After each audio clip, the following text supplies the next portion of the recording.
Hey guys, tonight we begin with something special. This is a journey into a quieter corner of the past, where stories are not loud with battles or victories, but soft with the small rituals that came before an ending. These are not tales of triumph, but of stillness, moments where breath slowed, footsteps echoed, and the air itself became heavy. Before we step into tonight's story, take a moment to like this video and subscribe so that these forgotten mysteries can drift a little farther, maybe even reaching others in your family who need a gentle way to fall asleep.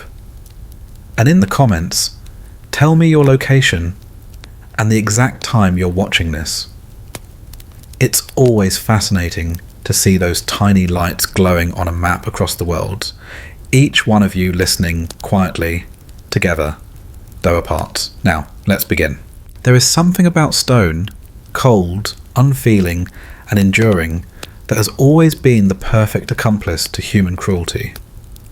Long before iron bars, surveillance cameras, or steel doors, there were walls. Walls hewn from the earth itself, rising in uneven lines, stitched together by mortar, bearing the touch of countless hands that laboured under punishment to build them. They were not walls of protection or comfort. These were walls designed to hold fear, to amplify silence, to remind anyone who entered that escape was not just unlikely, it was impossible. The earliest prisons were not even called prisons in the way we understand them today. They were pits, chambers, and dark holes carved into castles or temples, tucked away beneath the grandeur of the world above. For the powerful, walls were never only stone, they were symbols. The message was simple: those who disobeyed would vanish inside. A punishment that was not always death, but something perhaps worse: living confinement. In ancient times, when justice was swift and brutal, prisons were rarely intended as long-term dwellings. They were waiting rooms for death sentences, holding cells before execution, places where silence echoed longer than any prisoner's voice. Yet, even as temporary spaces, they carried a weight that outlived their captives.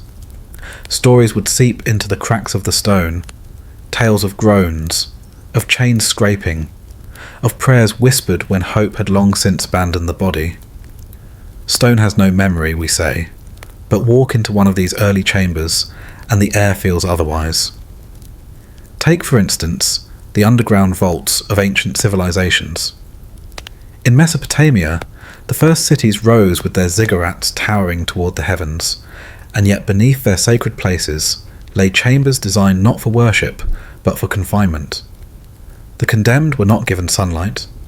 Instead, they were pushed into rooms where air grew stale and breath was a gift rationed by the cracks between stones. No inscriptions were carved here. No murals adorned the walls. Nothing to suggest beauty. Only an emptiness that mocked the idea of freedom. In Rome, things grew far more elaborate.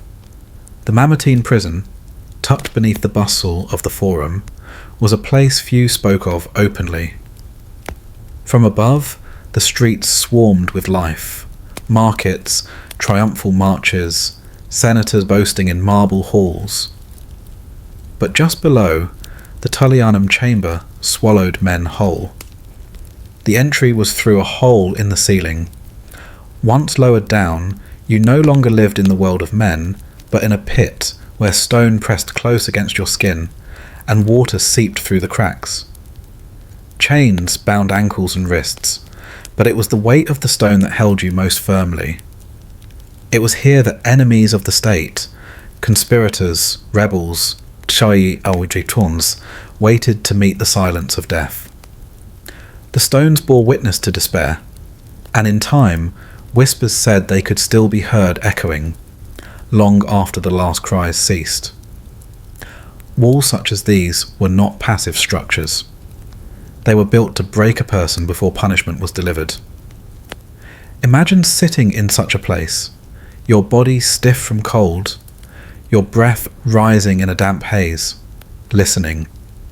Listening always, because sound meant everything. A distant drip of water might become your clock. The scuttle of rats became your company. And sometimes, just sometimes, a voice. Another prisoner murmuring through stone, reminding you that you were not alone, but that both of you were equally lost. Castles across medieval Europe adopted the same cruel architecture. Their prisons were rarely vast halls or endless corridors. They were holes beneath spiral staircases, chambers pressed beneath banquet halls. Prisoners could hear the life above them, footsteps, laughter, the clatter of feasts, while they themselves sat in the dark. There was no sharper reminder of what had been stolen. These were not places of correction, but places of erasure. The walls whispered, not out of kindness, but because memory clung to them like damp moss. The cries of the condemned did not vanish. They became part of the stone itself, waiting for new ears to receive them.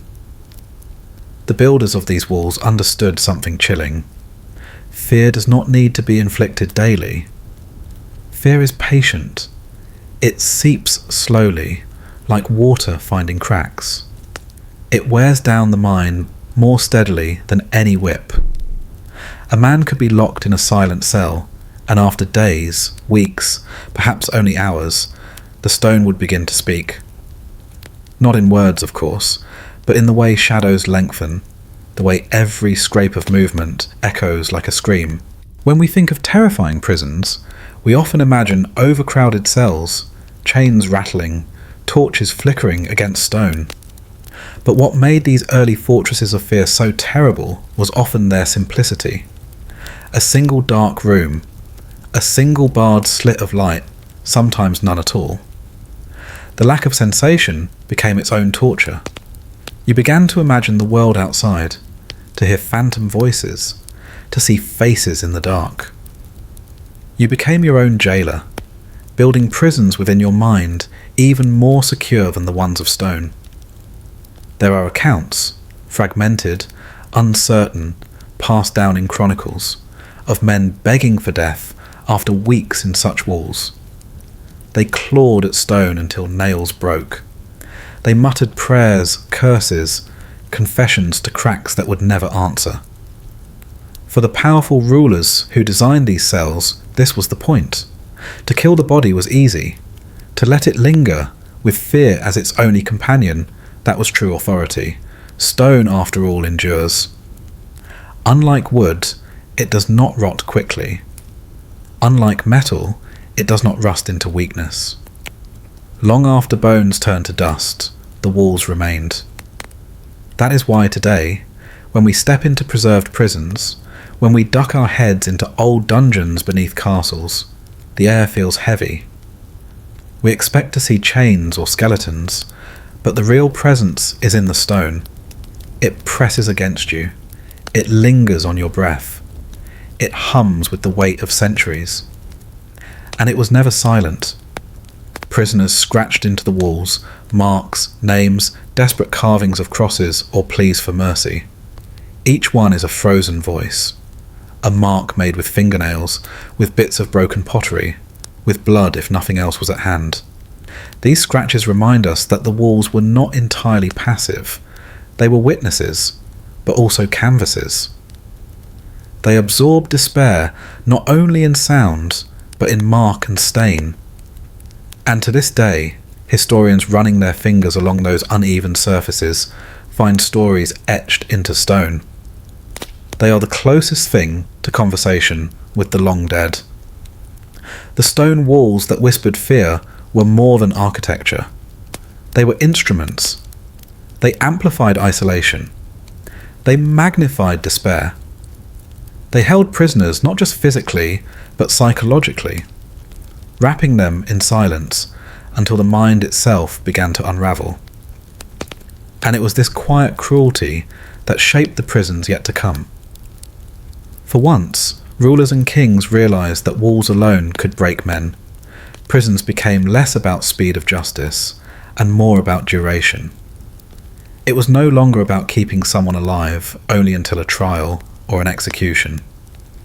It was about watching them diminish, hour by hour, inside chambers that never changed, where stone pressed close and whispered endlessly. What is most haunting is that these places were never entirely abandoned. Some became foundations for later fortresses. Others were converted into wine cellars, storage rooms, even tourist attractions. But even when laughter and life return above ground, the stones below remember they are not clean slates. They are layers, centuries of voices, breaths, scratches, tears, all held tightly, never released. To step inside such a place is to step into more than history.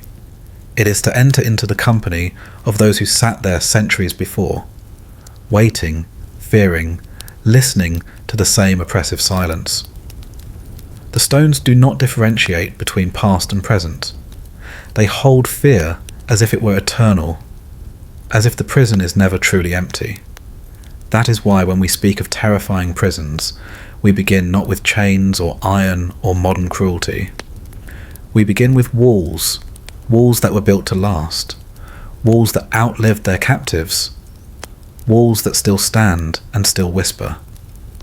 Because while men die and rulers fall, and justice systems evolve, stone remains. And in its silence, it carries fear from one age to another, always waiting for the next soul to press against its surface. The story of terrifying prisons is, at its very heart, the story of these walls.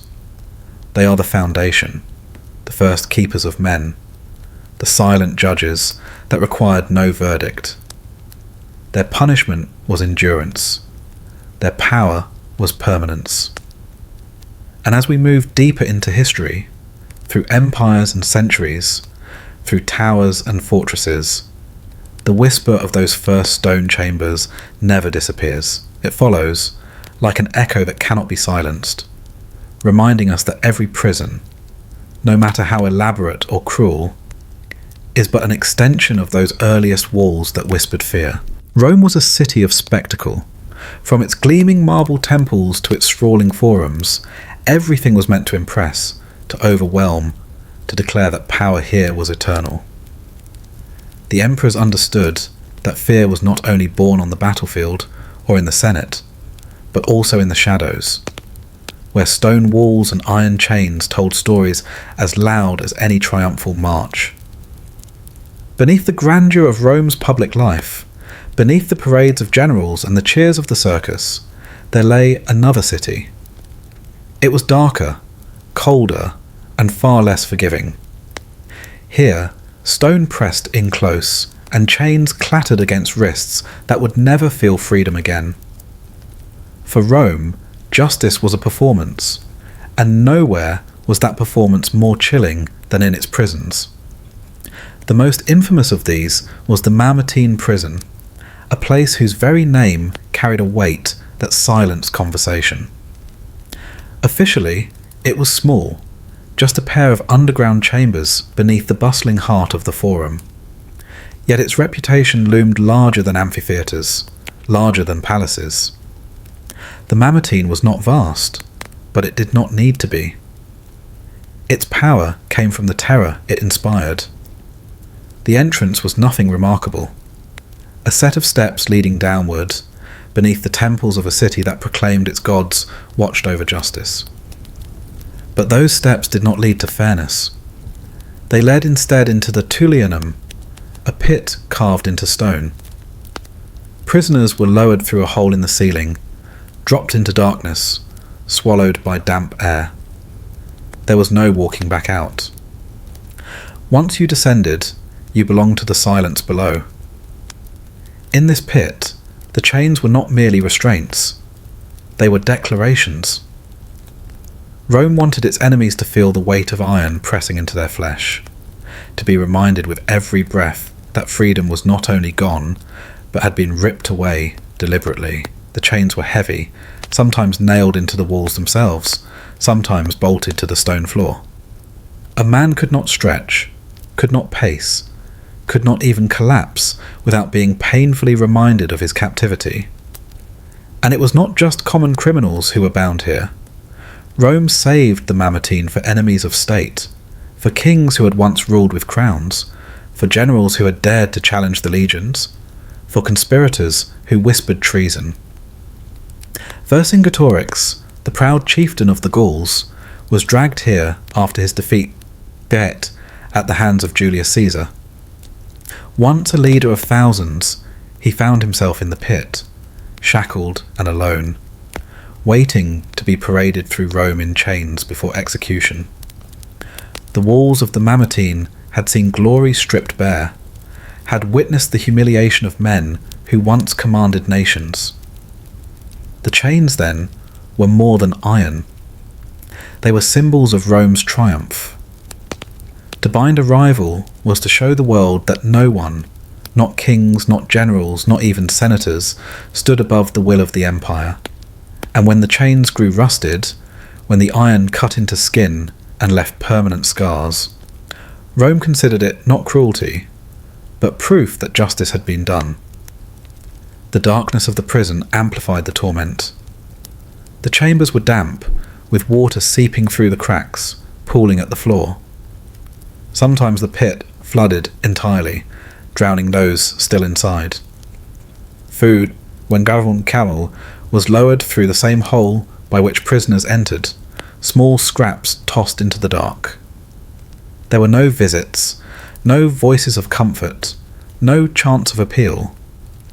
Only the clinking of chains and the gnawing of rats. For many, this silence was worse than death. Execution in Rome was swift and brutal, gladiatorial combat, crucifixion, or the garrote. But in the depths of the Mamertine, time slowed. Every hour felt endless. Prisoners whispered to themselves, spoke to the stone, pleaded with the gods. The chains kept them still, but their minds wandered through torment. The weight of iron around their ankles and wrists became more than physical. It became a constant reminder of their helplessness. Rome did not hide this cruelty. In fact, it flaunted it. Public executions often began with the prisoners' emergence from the Mamertine. Crowds would gather to see them dragged up, still bound, still marked by the shadows of the pit. Their weakened state, their trembling steps, the stink of confinement clinging to them, it was all part of the performance. The chains rattled not only as restraints but as theatre, a sound meant to thrill the Roman masses with the proof of power. Even outside the Mamertine, Roman prisons followed the same philosophy. They were not meant to reform or rehabilitate. They were temporary cages, holding grounds where chains ensured that a man's body and spirit remained subdued until judgment. Wooden stocks, iron collars and shackles made movement almost impossible. Punishment was not just in the verdict but in the waiting, and Rome, with its talent for engineering, ensured that the waiting itself became unbearable. Prisons were often built underground, where sunlight could not reach, where air grew stagnant. Chains kept prisoners hunched, their muscles aching, their skin rubbed raw. The psychological effect was devastating. A man in chains began to forget what it felt like to stretch his arms freely, to walk unburdened, to sleep without iron biting into his skin. The body weakened, but more dangerously, the mind surrendered. For Rome, chains were ordered. They represented discipline, obedience, and the empire's control over chaos. The sight of chained prisoners marching through the streets was as common as the sight of soldiers returning from war. It reminded citizens that law was not gentle, and that disobedience carried consequences that clanked with every step. But in the quiet of the prison, away from the roar of the crowd, the chains told a different story. They spoke of nights without rest, of skin rubbed raw until infection set in, of limbs twisted unnaturally against the stone. They whispered of men who once shouted with defiance, now reduced to murmurs, their voices hoarse, their spirit broken long before their execution. The Mamertine became legendary not because of its size or design, but because of the men it consumed. Leaders of revolts, foreign kings, conspirators, figures who once shaped history, were reduced to shadows in its pit. The chains that held them were as much instruments of humiliation as of security. Rome wanted the world to remember not only their defeat, but their helplessness, their submission to iron. What is most haunting is how small the place truly was. Visitors centuries later remarked on its narrow confines, its low ceilings, its damp walls. To imagine such a space holding the weight of so many legends is unsettling. Yet that was Rome's intention: to make greatness shrink, to force pride into crouched silence, to let chains sing the empire's victory in every echo. Stone may whisper, as it always has, but in Rome the chains spoke louder. They clinked and rattled, not randomly but rhythmically, as prisoners shifted in their misery. The sound carried through the damp chambers like a grim chorus. It was a reminder that freedom was close, just beyond the walls, yet impossibly far. It was a constant song of captivity, one that outlasted the lives of those who wore them. In time, as empires rose and fell, the Mamertine remained. Its pit still exists, preserved beneath the streets of modern Rome. Tourists descend today where kings once were thrown, peering into the dark chamber where chains once held history itself captive. The iron is gone, but the presence lingers. The air still feels heavy, as if the memory of those chains has sunk into the very stone. Because in Rome, prisons were never merely practical. They were symbolic, theatrical, psychological. And in their depths, chains did more than restrain. They transformed men into shadows of themselves. They turned fear into spectacle, despair into a lesson, and suffering into proof of the empire's invincible will. When you walk the streets of Rome today, the noise of the city surrounds you. Traffic, voices, footsteps. But just beneath, in the hidden chambers of its past, silence waits. Silence, broken only by the imagined echo of chains, still clattering faintly in the dark, as if history itself refuses to forget. Stone and chains had long been the companions of imprisonment, but in Paris, confinement grew into something far more elaborate, something architectural, towering, unmistakable.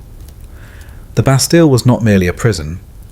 It was a symbol that stretched across the skyline, casting its shadow over the city like a constant reminder that the crown's will could not be escaped. At first, it was not even built as a prison. The Bastille began as a fortress, its 8 towers rising in symmetry, designed to defend the eastern gate of Paris against invasion. Yet fortresses have a way of transforming. What begins as protection often becomes oppression, and soon the Bastille shifted from keeping enemies out to locking them within. Its towers, once defensive, became the walls of despair. Stepping into its lower chambers was like descending into another world. Above, Paris bustled with markets, with shouts from the Seine, with carriages rattling across cobblestones. But below, in the damp belly of the Bastille, time lost its meaning. The walls were thick, pressing in with a silence that drowned out the city. The air was heavy with the scent of mildew and rot, a wetness that never fully dried. The prisoners here were not always common criminals. The Bastille earned its reputation by holding those whose names carried weight: writers, nobles, thinkers, men and women whose ideas unsettled the monarchy. It was not only a place of punishment, but of silencing. To speak too boldly against authority meant disappearing behind those walls, your voice reduced to whispers that would never leave the damp air of the cell. The cells themselves varied. Some were little more than pits with straw scattered across the stone floor. Damp, and crawling with vermin. Others, for those of rank or wealth, were furnished with a desk, a chair, even books. Yet comfort was an illusion. Even in the better rooms, the bars on the windows, the locked doors, and the echo of the fortress reminded every inmate that freedom was gone. The Bastille was not designed to kill quickly. It was designed to hold, to press down upon the spirit until resistance bent or snapped entirely. What made the prison so terrifying was not just its structure, but its secrecy. Arrests could be carried out under lettre de cachet, sealed orders from the king requiring no trial, no explanation. One day, a man might dine with friends in the cafes of Paris, and the next, he would vanish through the iron gates of the Bastille. His family might never hear from him again. No charges, no verdict, just silence. The fortress itself became the verdict. Inside, the whispers of despair multiplied. Prisoners carved names and phrases into the walls, leaving behind traces of their existence in case the world forgot them entirely. Some scratched calendars, counting the days until the marks blurred together and time dissolved into monotony. The stone preserved these etchings like frozen voices, each line a testament to a human presence swallowed by the fortress. Even more haunting were the oubliettes, the forgotten places. These were deep, vertical cells, narrow and airless, where prisoners were lowered through a trap door and abandoned. No window, no bed, no movement, just the press of stone and the certainty of being erased. It was confinement distilled to its cruelest form, not only to be chained, but to be discarded, left in darkness until body and mind wasted away. And yet, for all its cruelty, the Bastille became a paradox. It was feared, yes, but it was also whispered about with fascination. Tales of its prisoners spread through Paris, and with them, tales of resistance. The Marquis de Sade, confined within its walls, used smuggled scraps to continue his writings, defying the silence imposed upon him. Voltaire, imprisoned for his biting words, emerged not broken, but sharpened, his wit more dangerous than before. The Bastille became both a cage and an unwilling stage, where ideas, even in confinement, refused to die. The fortress loomed physically, but it also loomed in the imagination. Citizens could see its towers from the streets, its stone bulk standing aloof from the city's rhythm. It was always there, reminding Parisians that their king could silence anyone at any moment. Fear was not only within its walls, it radiated outward, touching even those who had never stepped inside. And yet, the very strength of its symbolism would one day become its undoing. When anger and hunger swelled in the streets of Paris, when the people demanded a reckoning with centuries of oppression, it was the Bastille they turned to. On the 14th of July, 1789, the fortress fell. Its towers were stormed, its gates smashed, its prisoners released. For the revolutionaries, it was not just about freeing a handful of captives. It was about destroying the symbol itself, tearing down the embodiment of fear that had watched over them for so long. But in the years before its fall, when its towers still cast their shadows, the Bastille was a place of lingering dread. Beneath its towers, chains rattled faintly in damp chambers. Voices prayed, cursed, or fell silent altogether. The guards moved through its corridors with keys clinking at their belts, each sound a reminder that freedom belonged only to those who held the iron. What lingered most in the Bastille was not noise, but absence. The absence of sunlight, the absence of family, the absence of certainty, of knowing why you were there, or if you would ever leave. The fortress erased men not with death, but with obscurity. To live in its depths was to feel yourself forgotten while still breathing. And this was perhaps the most terrifying aspect of all, that a prison could function not only as a cage, but as a silence, swallowing lives whole and leaving only faint echoes behind. Its fall in 1789 was celebrated because it was more than the destruction of a building. It was the breaking of a silence that had lasted too long, the crumbling of towers that had whispered fear into the heart of a city. Yet long after the stones were dismantled and scattered, the Bastille's shadow remained. In memory, in stories, in history itself, its towers still rise. Not as walls of stone, but as symbols of the terror of imprisonment. The reminder that a man can be alive, breathing, thinking, and yet erased from the world above. For those who passed beneath its towers, the Bastille was never simply a fortress. It was a place where voices dimmed, where chains pressed into wrists, where days collapsed into endless nights. A place where the silence of authority weighed heavier than any stone. And though the towers are gone, the memory of what lay beneath them still lingers, whispering through history with the same damp chill as the cells themselves. Power does not always announce itself with armies or towers.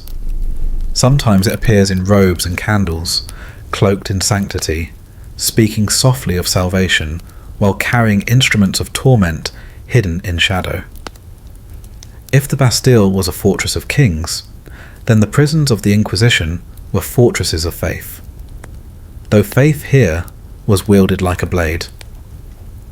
The Inquisition moved quietly, threading through towns and cities across Europe, its presence less a place than a network of rooms, chambers and cells where questions were asked and answers demanded. Its authority did not rise as stone towers visible across a skyline, but it was felt as surely as iron against flesh. To be summoned by it was to step into a system where confession was not a choice, but an inevitability.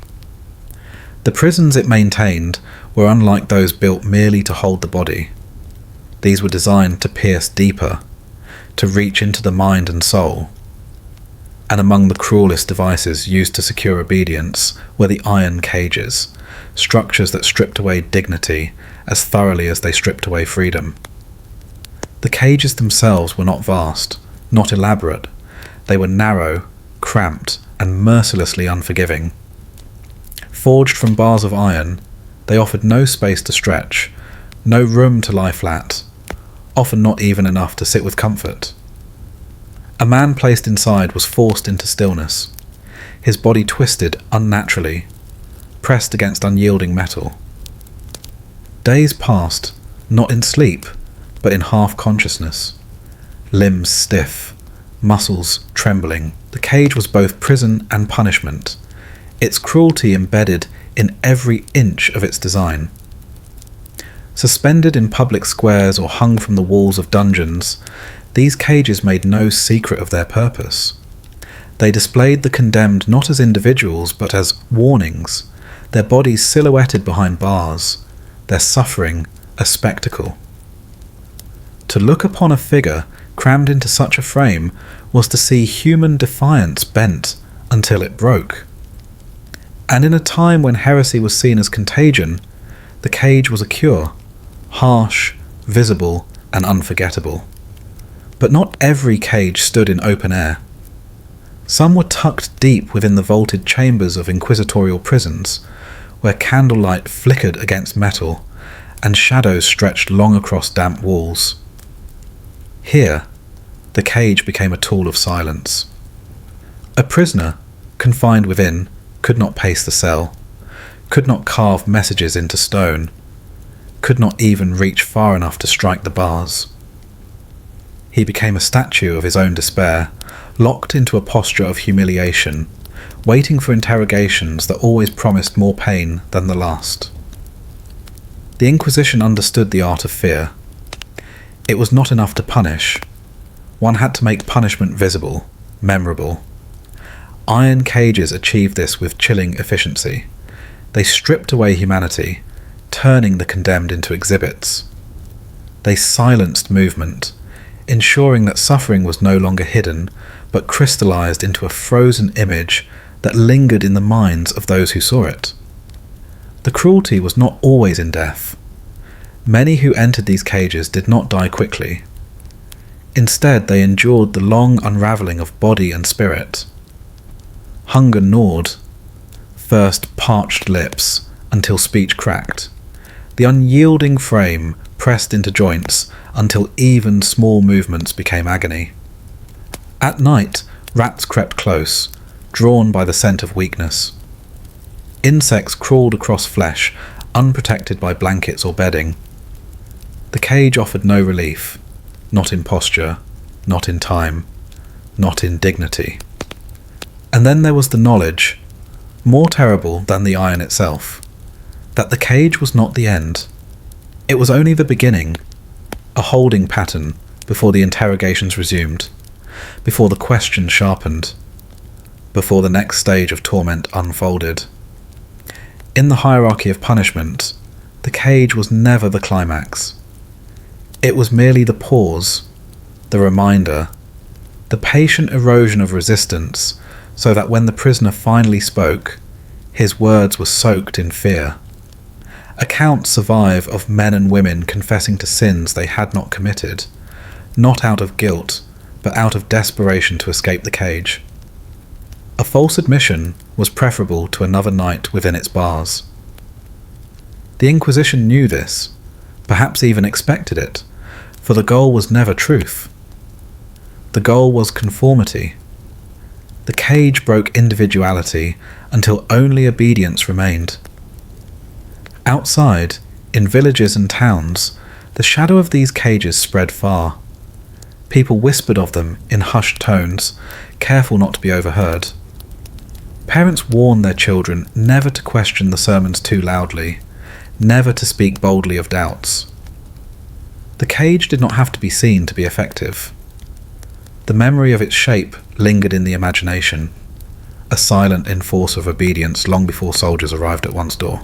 Unlike the vast fortresses of kings, the prisons of the Inquisition were scattered, sometimes hidden within monasteries, sometimes in fortified houses, sometimes in the basements of civic halls. This made them harder to escape, harder to resist, because they were everywhere and nowhere at once. A man could be taken from his home and within hours find himself in a small stone chamber lit only by a flickering torch, an iron cage waiting in the corner like a silhouette of doom. The cages also carried a symbolic weight. They reflected the Inquisition's view of the human body, not as sacred, but as pliable, corruptible, and expendable. To confine a person within iron bars was to strip away the soul's dignity, to reduce existence to a posture of submission. In this way, the cage was not merely a tool, but a sermon, an unspoken message that authority could bend flesh and faith alike. For the condemned, time inside these cages stretched endlessly. A day felt like a year, and a week like eternity. The sound of footsteps outside became both dreaded and longed for, a sign that something, anything, might change. Silence pressed heavier than the iron, broken only by the rattle of chains or the scratch of vermin. Some prisoners prayed, their voices hoarse in the stale air. Others fell into muttering, speaking to themselves in fragments, losing track of reality. The cage was not only a prison, it was a crucible where the mind burned alongside the body. And though centuries have passed, the memory of these cages has not entirely faded. Some remain in museums, their rusted bars standing as relics of cruelty. To look at them today is unsettling, because their size alone tells the story. They are too small for comfort, too narrow for rest. Standing before one, the imagination fills easily with the image of a body forced inside, curled awkwardly, trembling against the cold iron. The silence of history surrounds it, but the suffering it once held is almost palpable, as if the air remembers. The prisons of the Inquisition remind us that fear, is not always loud. Sometimes it is quiet, methodical, almost clinical. The iron cage did not roar or strike. It simply confined, pressing slowly against body and mind until resistance eroded. It was terror by patience, cruelty stretched thin across time, and in that patience lay its true horror. The cage did not kill with a sword's swiftness or a fire's blaze. It lingered. It waited. It made suffering visible, undeniable, and inescapable. And long after its bars rusted and fell, the memory of its silence still lingers, an echo of faith twisted into fear, of sanctity cloaked in cruelty, of prisons where salvation was promised but despair was delivered. Stone rises differently along the banks of the Thames. It is not the bright, triumphant architecture of palaces or the sacred geometry of cathedrals. It is thick, weighty, and watchful, looming over the river with a silence that feels heavier than sound.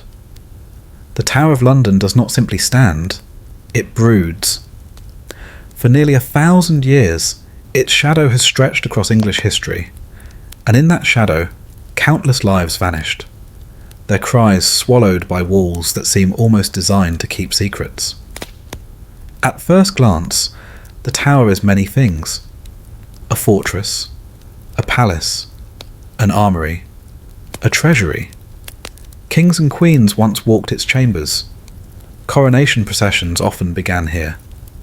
But beneath the regalia and pageantry lay something darker. Its dungeons earned a reputation so infamous that the very mention of them carried a chill. To be taken to the tower was rarely just imprisonment. It was a sentence, whether carried out by blade, by rope, or by time itself grinding slowly in damp stone. The tower was not built as a single structure, but as a complex of walls, gates, and keeps that grew over centuries. The White Tower at its heart, with its Romanesque bulk, was never merely decorative. It was meant to dominate, to remind the people of London who held power. Around it sprawled courtyards, battlements, and, hidden deep within the dungeons, dark spaces where political prisoners, traitors, and the unfortunate souls deemed enemies of the crown were consigned. These underground chambers were not spacious halls. They were cramped vaults carved out of damp earth and stone, air thick with moisture from the river. Torches guttered weakly against slick walls, and the scent of mould, rust, and despair clung to every corner. Prisoners were shackled to rings embedded in the stone, sometimes in cells so narrow they could not lie fully down. Sleep came in broken fragments, interrupted by the drip of water, or the scratch of rats scurrying across straw.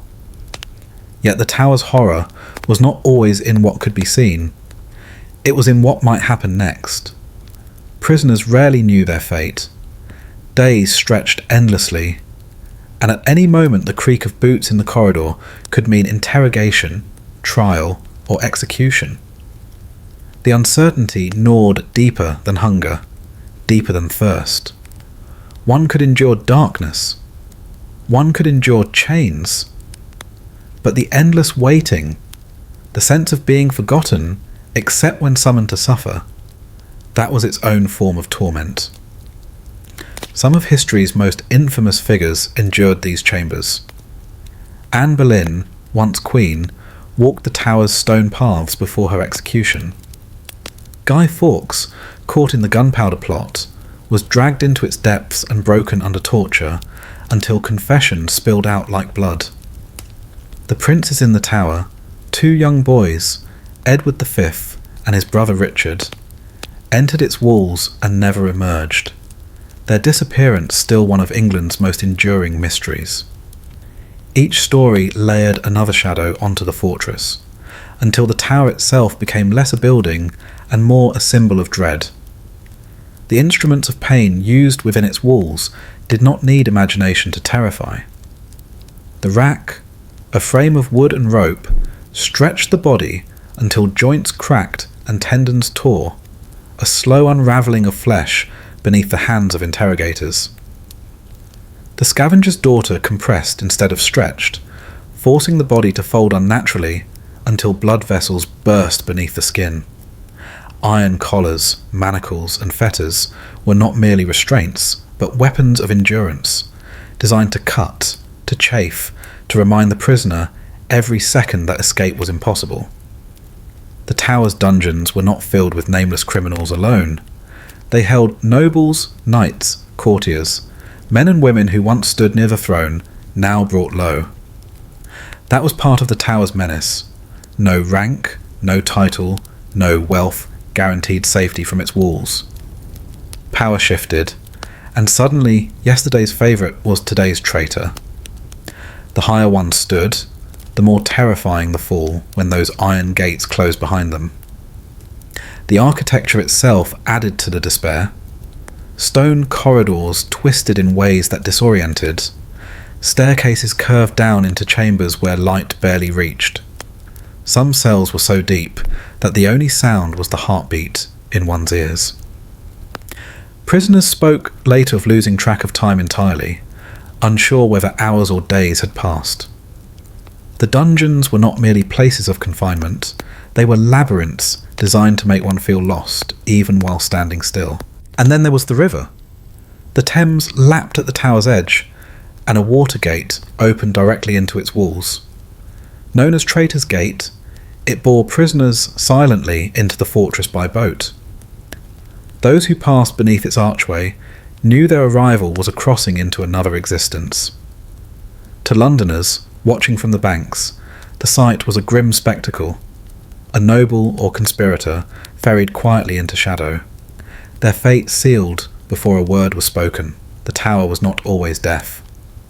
Some prisoners were released, ransomed, or allowed to live in guarded quarters above ground. But those sent below, into the true dungeons, carried memories that never left them. When they emerged, if they emerged at all, they often spoke with voices marked by tremor, with eyes that looked past the present into the horrors of stone and iron they had endured. The tower had a way of breaking more than bodies. It broke certainty. It broke identity. The silence of the dungeons was never complete. From the torture chambers drifted faint echoes, chains rattling, groans swallowed quickly, the scrape of wood against stone. Guards walked with measured steps, keys clinking faintly. The air carried whispers, not words but fragments of sound that stirred the imagination until the prisoner filled the silence with fears more dreadful than reality. The tower's genius lay not only in what it did, but in what it made its captives imagine might come. Legends grew quickly around such a place. Visitors swore they heard cries echoing from empty cells, or saw ghostly figures drifting near execution sites. The tower's walls became haunted not only by spirits, but by memory itself. For the people of London, it was not merely a fortress. It was a wound carved into their city, a reminder that power often spoke in iron and silence. The cruelty of the tower's dungeons was not always immediate. It was slow, patient, like the river flowing past its walls. Hunger and thirst gnawed. Muscles atrophied in chains. Minds unravelled in the solitude. Days bled into nights until even hope felt like a faded dream. The tower did not need to kill quickly. It could wait, eroding strength with the certainty that the outside world was moving on without the captive.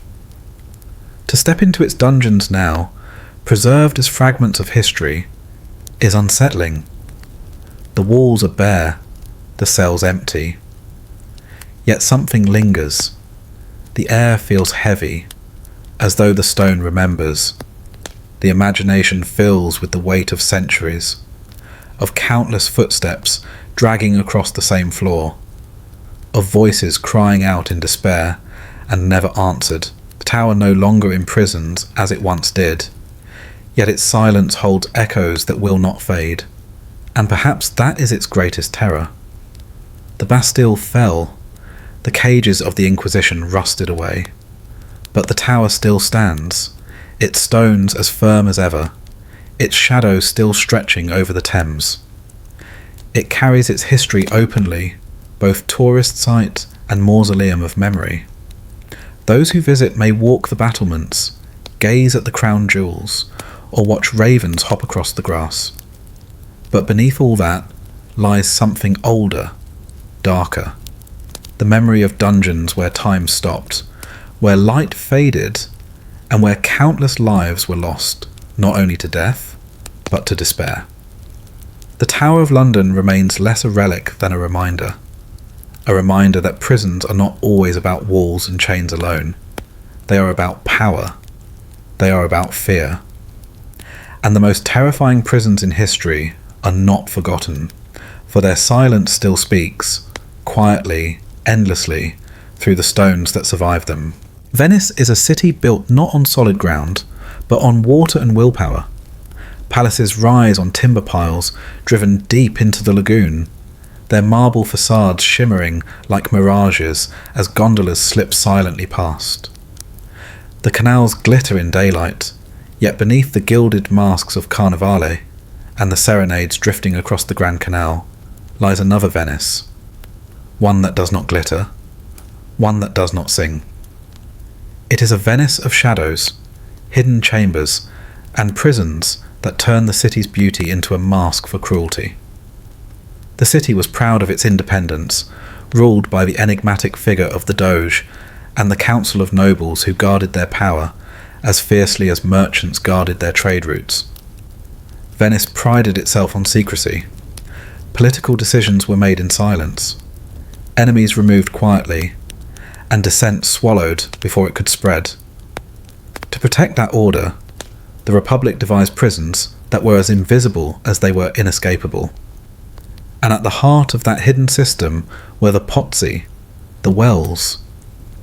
Unlike the great fortress prisons of other lands, the Venetian wells were not towering keeps or sprawling dungeons. They were deep, airless stone chambers sunk beneath the Doge's palace itself. From above, the palace dazzled with golden mosaics and intricate carvings, the seat of Venetian majesty.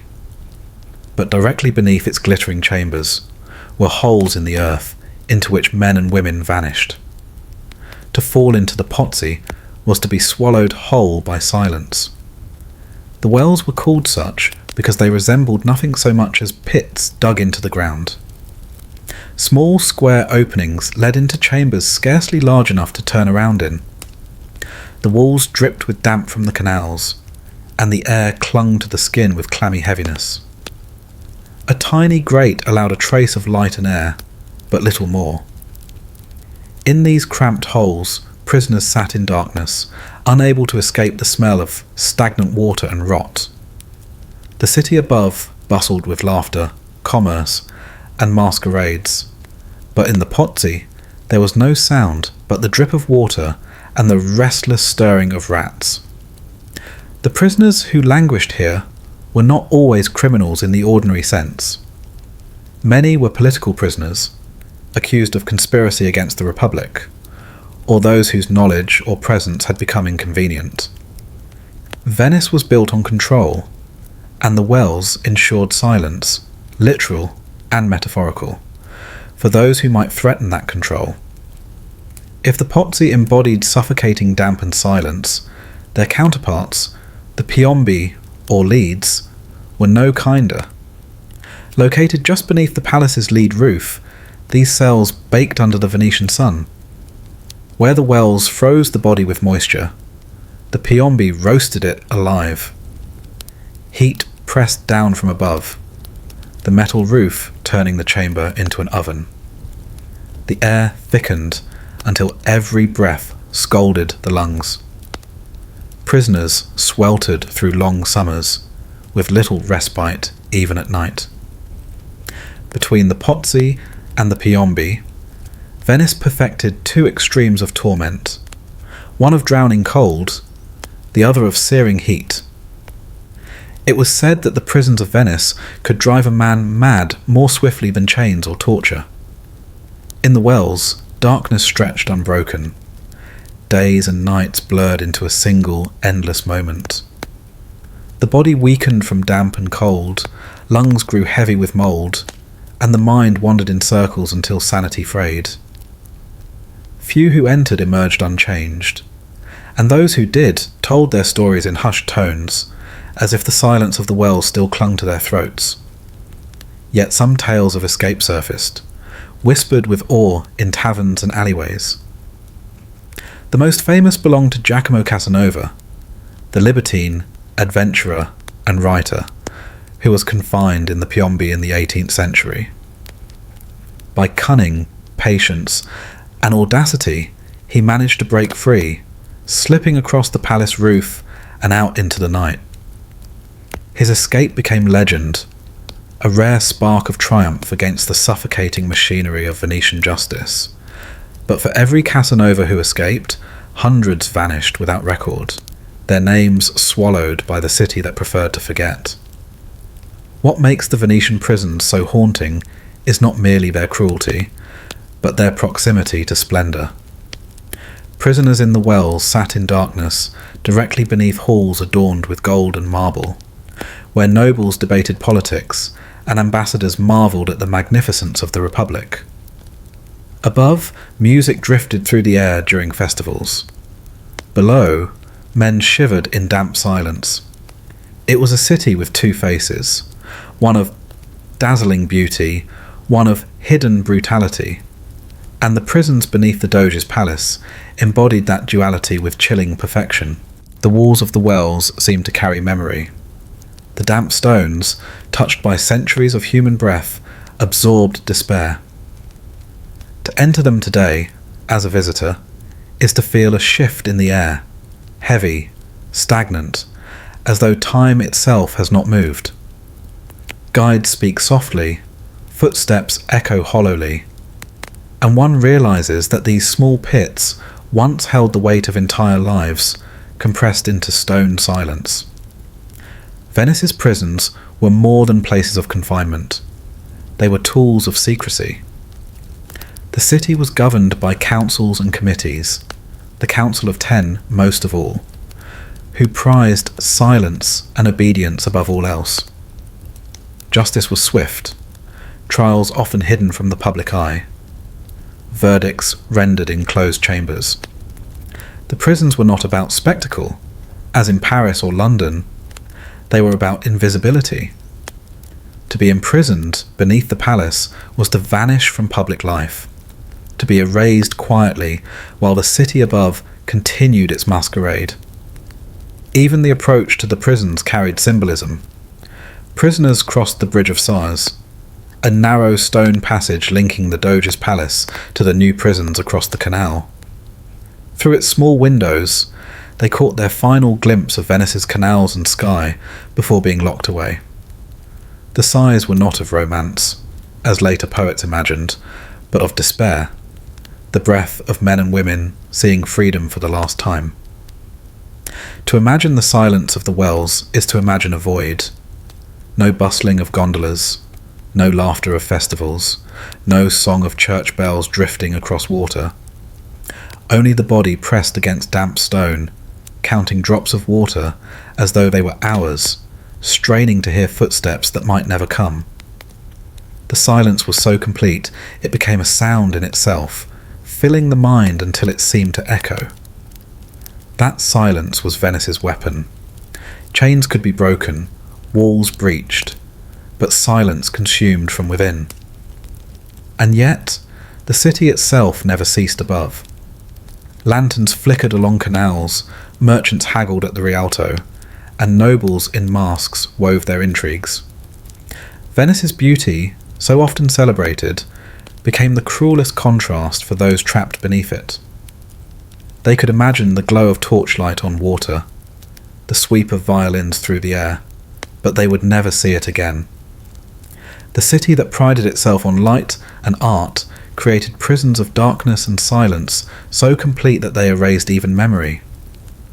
Standing in the wells today, one can almost hear it, the drip of unseen water, the hollow stillness that pressed against the mind. The The silence has endured. Venice has changed. Its republic long gone. Its prisons now tourist sites.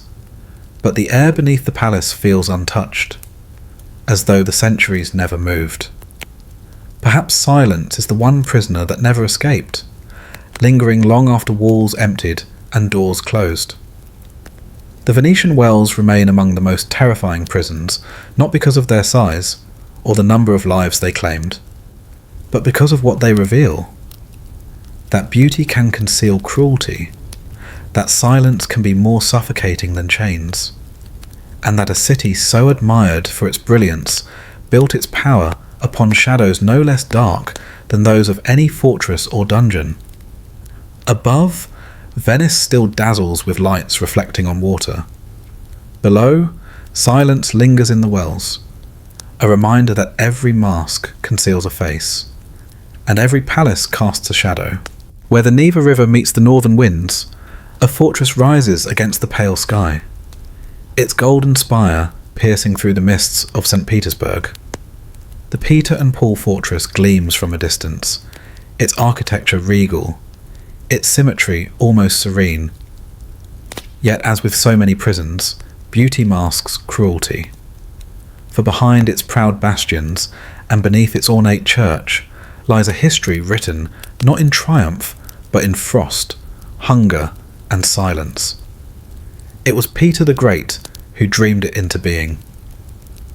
In the early 18th century, he carved a new city from the marshes of the Baltic coast, a city of grandeur, one that would face westward, toward Europe, and declare Russia's place among empires. The fortress was the city's beginning, laid stone by stone on Zayaki Island. Officially, it was built as protection against Swedish attack, but the Swedes never came, and the fortress turned its strength inward, becoming less a shield than a cage. Its walls are thick, angled to repel cannon fire, but within them ran corridors that soon became synonymous with dread. The fortress was no ordinary prison. It was a place for those who had drawn the suspicion of the state, rebels, writers, nobles, thinkers. To be brought here was to be swallowed not only by walls, but by winter itself, for the fortress was less a building than an extension of the northern cold. The Neva's winds cut through stone. Cells were damp, ceilings low, and floors slick with frost.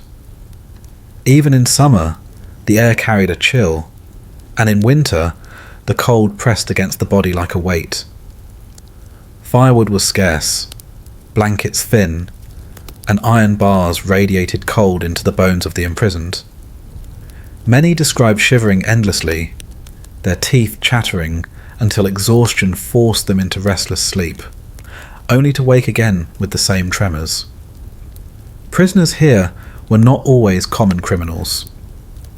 The fortress became infamous for holding political dissenters, those who had challenged authority in thought, word, or deed. Members of noble families who had fallen out of favour, soldiers accused of treachery, revolutionaries whose ideas threatened the order of the empire, all found themselves within these walls. Some were interrogated, others simply forgotten in the silence of their cells. Among the fortress's most dreaded spaces was the Trubetskoy Bastion, whose solitary cells remain preserved. Narrow stone chambers, each with a tiny window too high to reach, held men in absolute isolation. Chains clinked faintly in the fondants as prisoners paced, the sound their only companion. For many, the absence of human contact was as punishing as the cold. To be left alone with one's thoughts, in an airless cell where daylight scarcely entered, was to feel time dissolve. Days became indistinguishable, measured only by the clatter of keys or the meagre rations slid through a hatch. The fortress seemed to embody the character of the Russian state itself, stern, immovable, and indifferent. Justice here was less about law than about authority. To oppose the Tsar, even in whispers, was to risk vanishing behind these walls. Few trials were public. few sentences written openly. The fortress was not merely a prison. It was a silence imposed upon dissent, a silence colder than the wind off the Never. Yet within its history, certain names echo. Tsarevich Alexei, the son of Peter the Great, was imprisoned here under suspicion of treason against his own father. His cell was not rough stone, but chambers befitting his rank, yet he died within these walls, a victim of political calculation. Later centuries brought revolutionaries and intellectuals, members of the Decembrist uprising, writers like Fyodor Dostoevsky before his exile to Siberia, and countless anonymous men and women whose only crime was to dream of change. Torture within the fortress was not always of the rack and chain variety. More often it was the slow attrition of deprivation. Hunger wore away strength. Cold gnawed ceaselessly. Isolation unravelled the mind. Guards moved with indifference, their boots striking frost-coated floors, their silence a reminder that mercy did not live here. Prisoners wrote of their breath, fogging the air, of ice forming on the walls, of fingers numbed until even writing letters was impossible. At night, the Neva froze outside, and the fortress froze within. Wind slipped through cracks, howling faintly in corridors. Prisoners lay awake, wrapped in thin cloth, shivering until exhaustion claimed them. Dreams offered no escape, for even in sleep the cold lingered, pressing into their bones. To wake was to find frost clinging to lashes, blankets stiff with damp. It was not a prison of iron spikes or flames, but of a cold so absolute it felt alive, an embrace from which there was no release. The fortress did not kill quickly. It consumed slowly, as winter consumes forests, inch by inch, until only silence remains. Some prisoners were executed, marched outside to face the firing squad or the hangman. Others died of sickness bred by damp and cold. More still survived, but in fragments, bodies weakened, minds scarred, memories frozen in place like water locked beneath ice. Even today, stepping into the Trubetskoy bastion is to feel that cold return. The air is heavy, the walls thick, the cells oppressive in their stillness. Visitors speak in hushed tones, as though sound itself is unwelcome. The golden spire of the fortress still gleams in the daylight above, its beauty striking against the northern sky, but beneath it lies the weight of centuries of silence. The Peter and Paul fortress holds a paradox within its walls. It is both a symbol of power and a monument to suffering. Its church contains the tombs of emperors, resting beneath gilded domes, while only steps away, men once froze in darkness, condemned for questioning the very order those emperors upheld. Above, gold leaf shines. Below, frost clung to chains. That contrast remains perhaps the most haunting aspect of all, grandeur built directly atop despair. The fortress endures, much like the city it anchors. Tourists walk its ramparts, gaze at the Neva, marvel at the golden spire that catches the sun. Yet the memory of those who endured its cold embrace lingers still. Every stone, every corridor, every cell whispers of nights when breath froze in the air, of minds unravelling in silence, of hope locked away in a cage of frost. The cold of the fortress was never just a season, it was a sentence. And for those who felt its embrace, there was no forgetting it, not even in freedom. The Peter and Paul fortress remains a reminder that prisons do not always rely on fire, chains, or blades to terrify. Sometimes the most terrifying prison is one that holds you gently, relentlessly, in a cold that never loosens its grip. Off the rocky coast of Marseille, where the Mediterranean deepens into a shifting expanse of sapphire and steel, a barren island rises like a broken tooth from the sea. It is here, under the weight of salt winds and restless waves, that the Chateau d'If looms, a fortress built not for beauty nor even defence, but for fear. Against the skyline, its square turrets and thick walls appear unyielding, a block of pale stone meant to stare down eternity itself. Sailors once whispered of it as a place where men vanished into silence, where the sea carried away their screams long before they reached the shore. The approach was always unsettling. From the deck of a ship, the mainland of France lingered in the distance, a city alive with noise, colour, and markets overflowing with life, while this solitary island remained a mute sentinel. The transition was abrupt, laughter fading, freedom shrinking, until only the slap of waves against the rock remained. For those ferried across, there was no mistaking the message: you were leaving the world of the living behind. The chateau was small compared to sprawling fortresses of Europe, yet that only intensified its menace. The island was no larger than a few hundred paces, its edges cut sheer into the sea, ensuring no escape.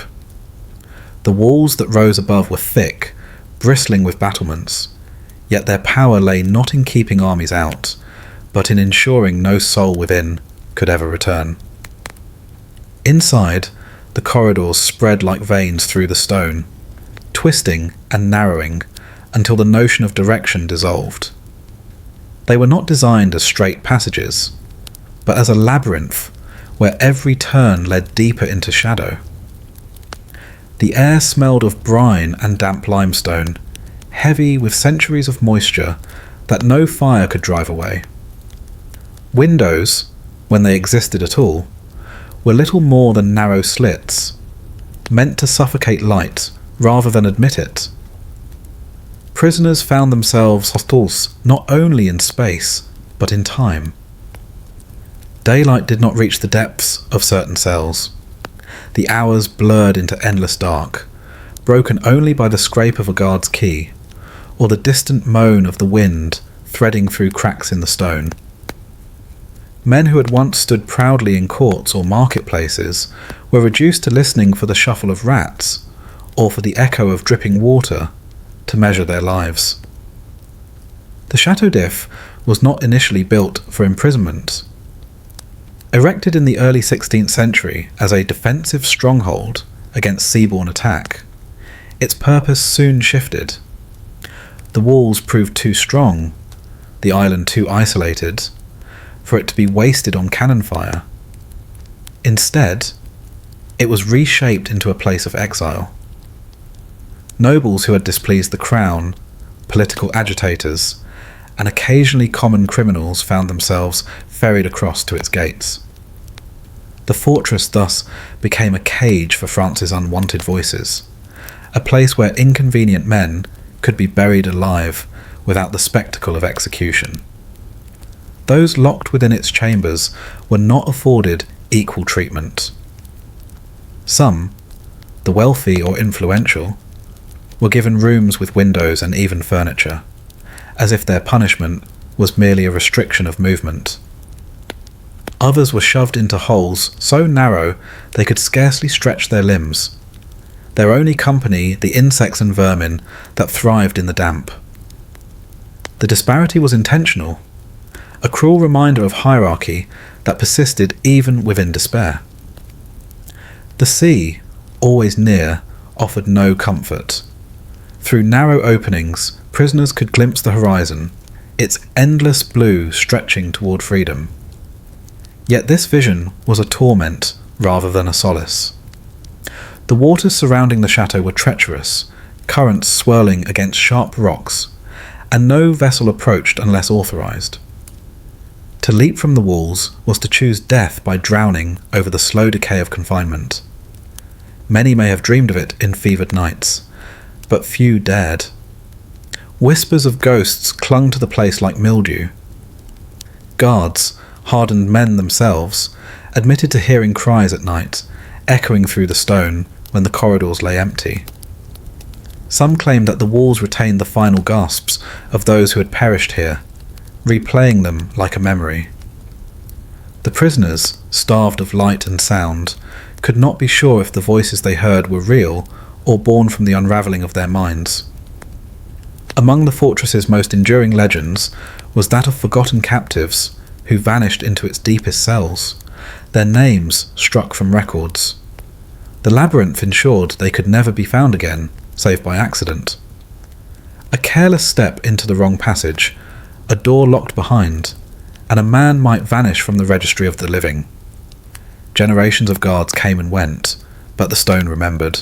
It was in these suffocating depths that Alexandre Dumas would later find inspiration for his tale of betrayal and revenge.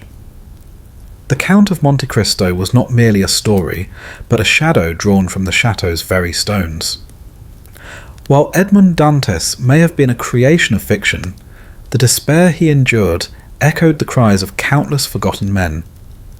Readers across the world thrilled at his escape, yet for the real prisoners of the chateau, there was no such triumph.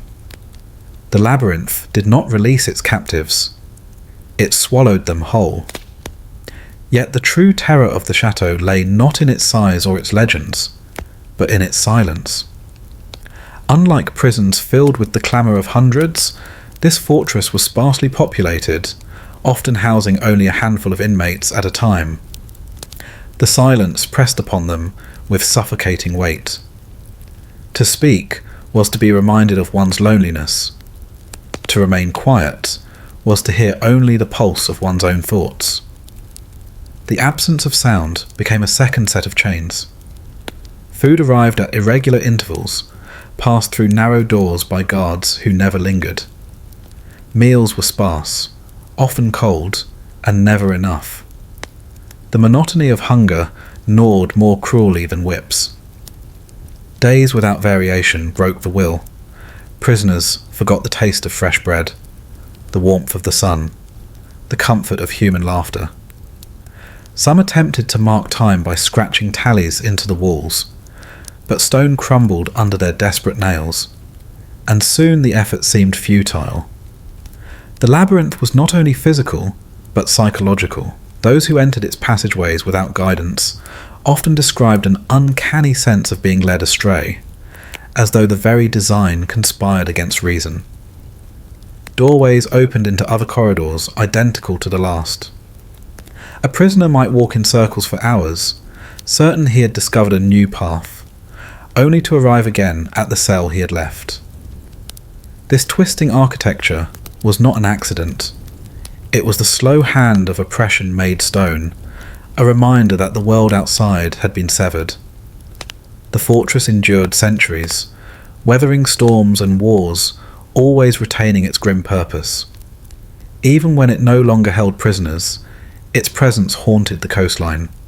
Sailors passing by still looked upon its walls with unease, as though the island itself held resentment for the lives consumed within. Standing now, its battlements softened by time, the Château d'If may seem almost picturesque against the Mediterranean. Tourists ferry across to walk its corridors, their footsteps echoing in spaces once filled with desperation. They marvel at the view of Marseille, at the brilliance of the sea, at the legend of the Count of Monte Cristo. But if one lingers too long in the narrow cells, if one breathes deeply of the damp air, the weight of centuries presses close again. The laughter of the present fades, and in its place arises the memory of those who sat in darkness, tracing invisible lines on the walls to remind themselves that they still existed. The Château d'If is a reminder of how prisons are never only about stone and iron. They are about silence, isolation, and the erasure of identity. The labyrinth was not only a structure, but a reflection of the minds it consumed. To walk its corridors today is to step into the echo of lives reduced to whispers, of men swallowed by the sea's edge and never returned. And beyond the island, across the waters of Europe, other fortresses waited, their own walls steeped in stories of confinement.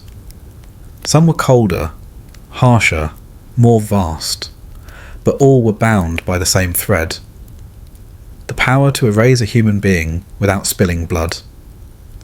From the sunlit Mediterranean shores, the path of fear wound ever onward, into lands where the stone itself seemed to tremble under the weight of its secrets. As the sea air fades, replaced by the harsher winds of the continent, the world grows darker. Beyond the glittering Mediterranean and its fortress of exile, Eastern Europe unfolds in a harsher palette. Grey skies, heavy forests, and cities where suspicion always seemed to linger in the streets. Here prisons were not perched on sunlit islands, but buried in the hearts of stone cities, behind walls that swallowed men in a silence far more suffocating than the sea. They were called the Black Cells, not always officially, not in the careful language of bureaucrats or wardens, but in the whispers that spread from villager to villager, from soldier to servant. Black cells, because once someone was taken into them, it was as though they had been erased. Families searched for names that never reappeared on registers. Letters returned unopened, or not at all. A man could stand at his window one evening, watching the smoke of his own hearth twist upward, and by the following dawn he was gone, his shadow swallowed by corridors that no one dared to describe aloud. These prisons were not a single place. They stretched across kingdoms and empires, Russian fortresses crouched on riversides, Polish strongholds buried in forests, Hungarian citadels pressed against the Carpathians. Each bore its own name, its own stone, but they were united by a shared intent: secrecy, silence, and obliteration of the self. The architecture was deliberate. High towers stood above, adorned with flags or crosses to suggest strength and authority. But beneath, hidden away from the sun, were the cells that gave the prisons their fearsome reputation. These were rooms with walls blackened by soot, by mould, by centuries of damp that seeped through like ink. Light was denied as carefully as food. A single slit might admit a weak grey beam, but more often, prisoners found themselves encased in the near-total darkness. The body quickly adjusted, but the mind never did. In such unbroken gloom, the imagination became both companion and tormentor. Those who survived to speak of it later described how the silence itself seemed alive. In the black cells, the human ear strained to catch any sound: footsteps of guards above, the scratch of a rat's claws, the sigh of someone breathing nearby. But often, nothing came. Days passed in emptiness, broken only by the sudden crash of a door or the rattle of chains. In that silence, men spoke to themselves, whispered prayers, recited poems they half remembered. And soon they swore they heard voices answering them back. The whispers became a constant presence. Some said they belonged to fellow prisoners, though separated by walls too thick for words to pass. Others insisted they came from those who had already perished in the cells, voices carried forward by the stones themselves. A soldier once recalled hearing his mother's lullaby, note for note, word for word, though he knew she had died years earlier and could never have set foot inside the prison. Madness, perhaps. But in the black cells, madness was not an intrusion. It was the very air one breathed. Unlike the sprawling fortresses of Western Europe, many of these prisons were deliberately small. A dozen cells, perhaps 20 at most. Enough to house those who had been marked for disappearance, but not enough to attract unwanted notice. The black cells did not need to hold thousands. They only needed to hold those whose absence would silence dissent, break conspiracies, or erase inconvenient truths. Their scale was intimate, and it was this intimacy that made them all the more terrifying. The guards often knew each prisoner by name, by rumour, by the crime, real or imagined, that had placed them here. Yet even with that knowledge, they were faceless in the dark, their boots striking stone like clockwork, their torches illuminating only what they wished. The methods of punishment varied, but isolation was the weapon sharpened most keenly. Chains were common, iron cuffs around wrists and ankles, attached to walls that left men unable to stretch, unable to pace, unable to remind their bodies of freedom. In the deeper chambers, water seeped across the floor, rising and falling with the weather, so that men lived for weeks with their feet submerged in cold muck. Others were denied straw to sleep on, forced to curl against bare stone that grew colder with each passing night. Food, when it came, was coarse bread, often mouldy, or thin broth that barely warmed the stomach.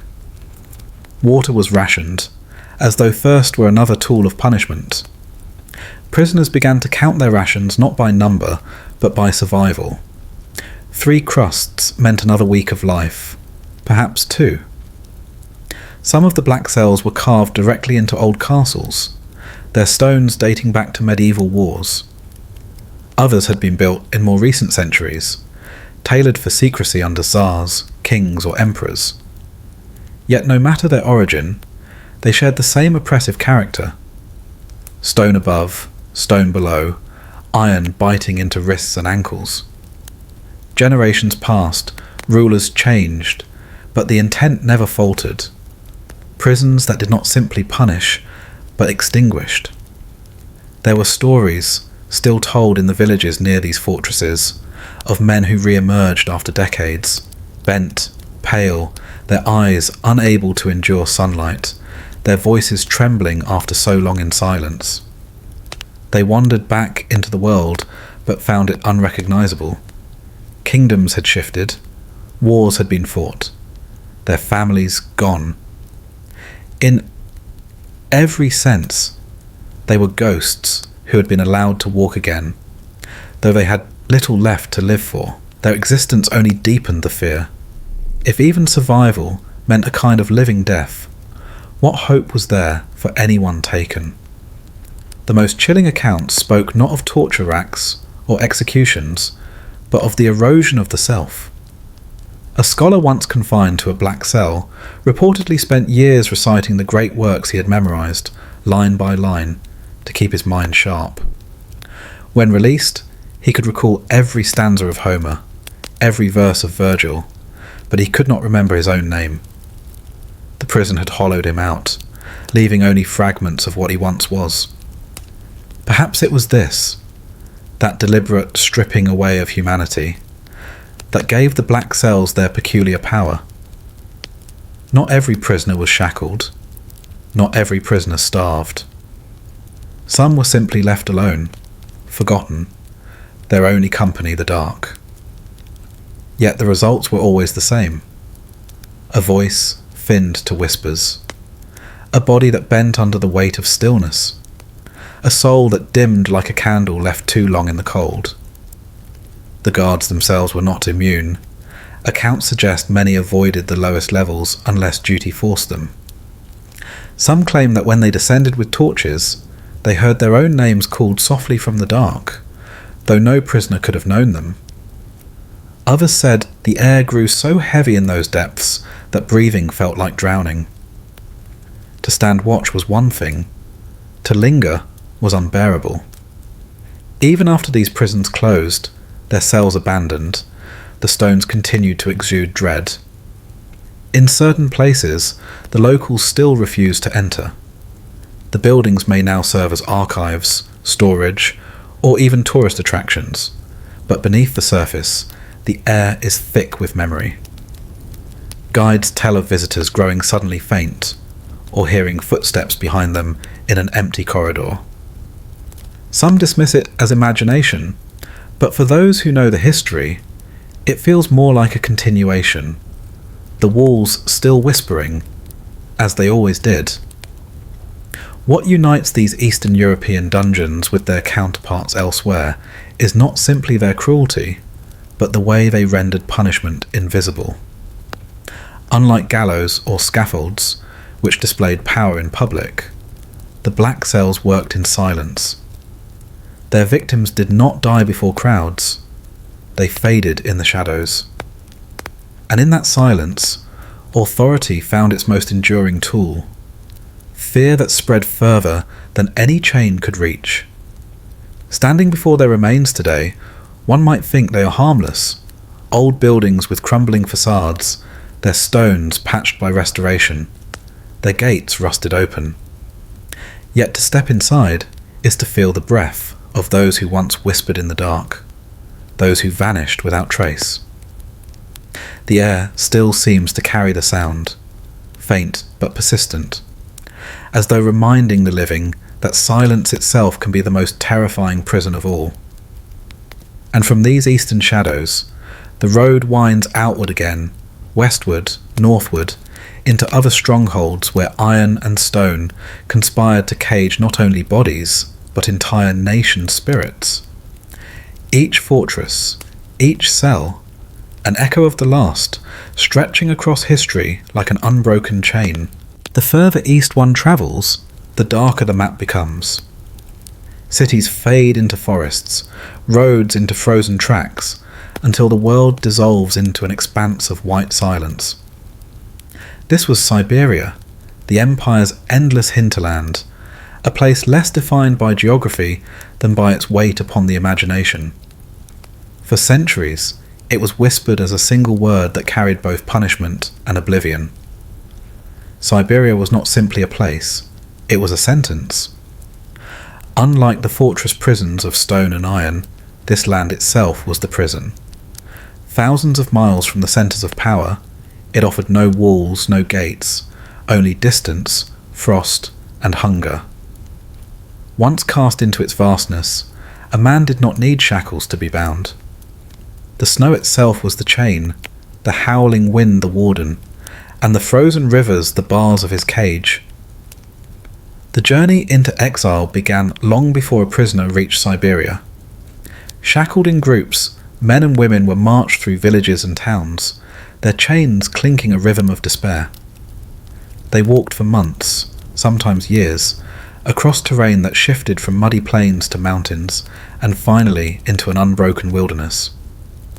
Some collapsed along the way, swallowed by exhaustion, sickness, or starvation. For them, Siberia was never reached. It was already there, in the endless march, in the stripping away of humanity step by step. Those who survived the march entered settlements where the cold was relentless. Winter arrived early, pressing against wooden barracks with icy fingers. Inside, prisoners huddled together for warmth, their breath rising in clouds, their bodies wrapped in rags that scarcely shielded them from the freeze. The prisons themselves were crude, often little more than wooden huts surrounded by crude palisades. But escape was nearly unthinkable. Outside stretched a landscape so vast, so merciless, that death was almost certain for anyone who dared. For many, labour was the true punishment. Sent deep into mines, they chipped away at frozen earth for iron, silver, and salt, their hands cracked and bleeding in the bitter air. Others were forced to fell trees in forests that seemed to stretch without end, the sound of axes echoing like hollow drums in the snow. Every task was endless, every movement slowed by the weight of frost clinging to lashes, brows, and beards. Work was not designed for productivity alone. It was meant to grind down the spirit. And yet, within this desolation, the Empire exiled not only criminals but thinkers, rebels, poets, and dreamers.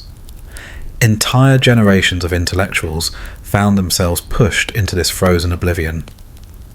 Their voices had been too sharp, their words too dangerous for cities and salons, so they were carried eastward into silence. Some tried to keep their minds alive, scratching poems into scraps of bark, telling stories by firelight, reciting histories to one another in whispers. But even thought could freeze here, stilled by hunger and exhaustion. The nights were the cruelest. Darkness in Siberia was not the soft dark of southern lands, but a heavy curtain that pressed against the skin. Wolves howled in the forests, their cries rolling across the frozen air like the lament of lost souls. Inside the barracks, men clutched their thin blankets tighter, staring into the black, as if it could swallow them whole. The stars, so clear in the frozen sky, were both beautiful and cruel, reminders of a world beyond reach. Death did not come quickly in these places. It crept in slowly, like frost spreading across a window pane. First a numbness in the fingers and toes, then the steady weakening of the body, unable to fight both cold and hunger. Some prisoners disappeared into the snow during work details, their bodies discovered days later, frozen in positions that resembled prayer.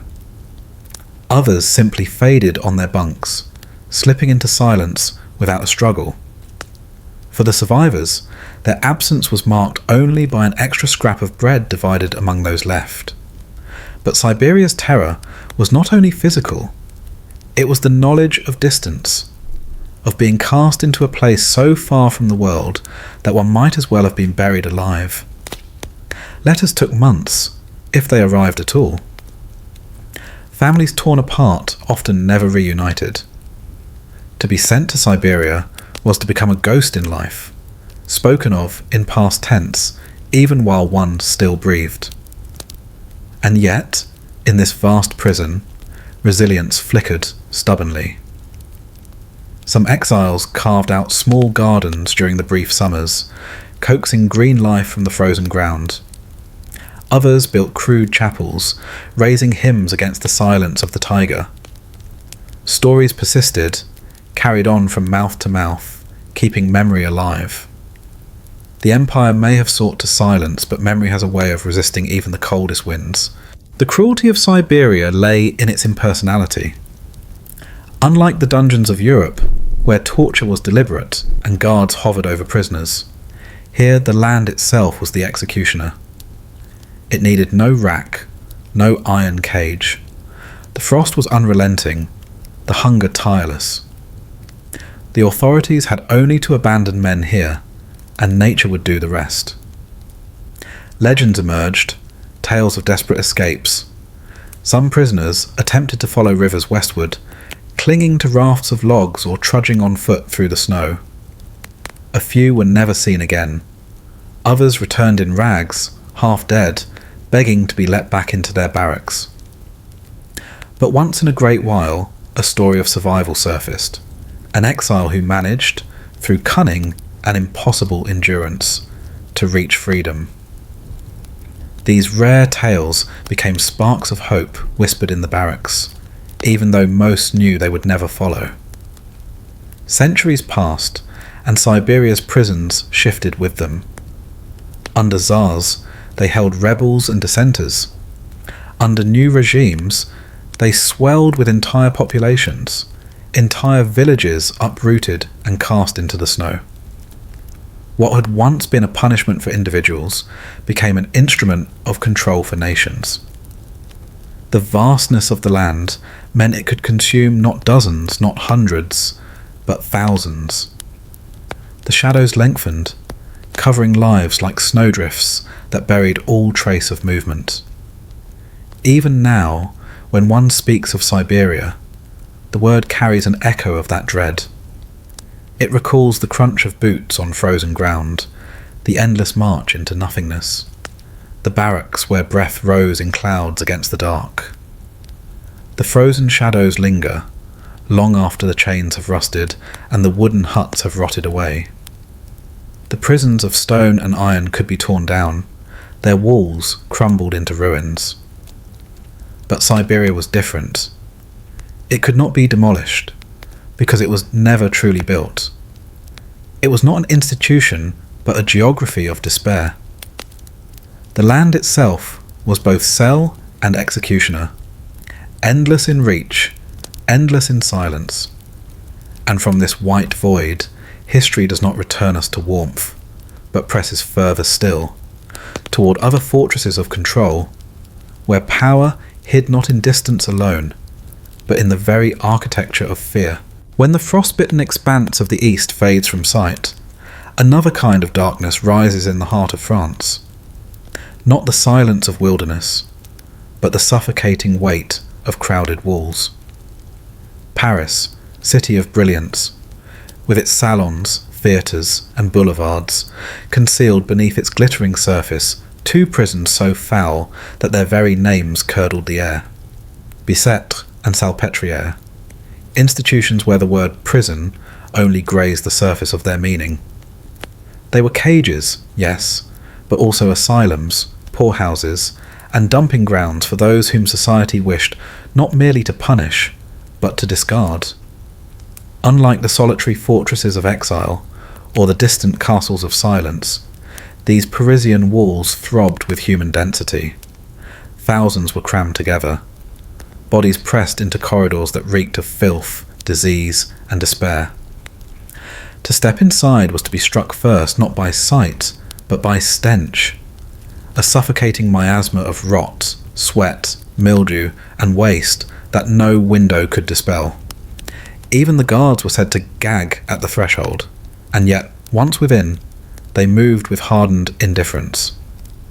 The Bicêtre, originally built as a royal residence before being converted to a hospital, and later a prison, became infamous for the way it blended punishment with neglect.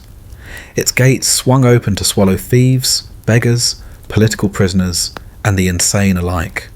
Men who had stolen bread rubbed shoulders with those whose only crime was madness. Chains clinked against stone floors while the cries of the fevered echoed from nearby wards.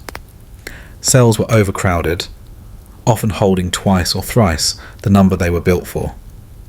In winter, bodies pressed together for warmth, creating an air so heavy with moisture that walls dripped with condensation. In summer, the rooms became ovens, where the stench of unwashed flesh mixed with the sweet sickly odour of decay. The sick and the dying lay beside the living, and when death came, it was often hours before corpses were removed. The Salpêtrière, its counterpart on the other side of the city, carried a reputation just as grim, though its population was overwhelmingly female. Here, women were confined in numbers that strained every corridor, prostitutes swept from the streets, widows with no means, orphans, and those declared hysterical or insane by families eager to rid themselves of inconvenience. The categories blurred until all distinctions collapsed, and the walls became a theatre of suffering. The cries of the Salpêtrière were said to rise at night like a chorus, the wails of women echoing across the courtyards. Some prayed, others cursed, and some simply screamed into the dark, their voices breaking against stone. The neighbours of the district claimed to hear it, though whether in truth or imagination, none could say. What was certain was that once inside, a woman could vanish into anonymity, her name buried under the weight of thousands more. Unlike the noble captives of fortresses or the exiles of distant lands, those held in Bicêtre and Salpêtrière belonged to the lowest tiers of society. They had no advocates, no correspondents, no visitors bearing letters of appeal. Their lives dissolved into a collective mass where individuality meant little. For the authorities, the sheer scale was useful. These prisons were less about retribution than about storage. And yet within that storage, cruelty thrived. Guards wielded whips and canes freely, using blows not simply for discipline, but as daily punctuation. Chains were fastened to ankles, sometimes unnecessarily, merely to remind the prisoner of her place. In Bicêtre, iron collars fixed to walls kept men upright in forced positions, their bodies sagging against unyielding metal until their legs gave out. At Salpêtrière, confinement could mean nothing more than being locked in a windowless chamber for days, the cries of the prisoner ignored until her voice broke into hoarse silence. Disease spread faster here than any guard's punishment. With filth uncollected and water supplies tainted, fevers ran unchecked. Dysentery, smallpox, typhus. They swept through the wards like invisible flames, cutting down prisoners by the dozens. The administrators did little, for the institutions were always overfull, and death merely created space. Those who survived one epidemic knew another would soon follow. Visitors, occasional doctors, officials, or curious nobles were overwhelmed by the sights.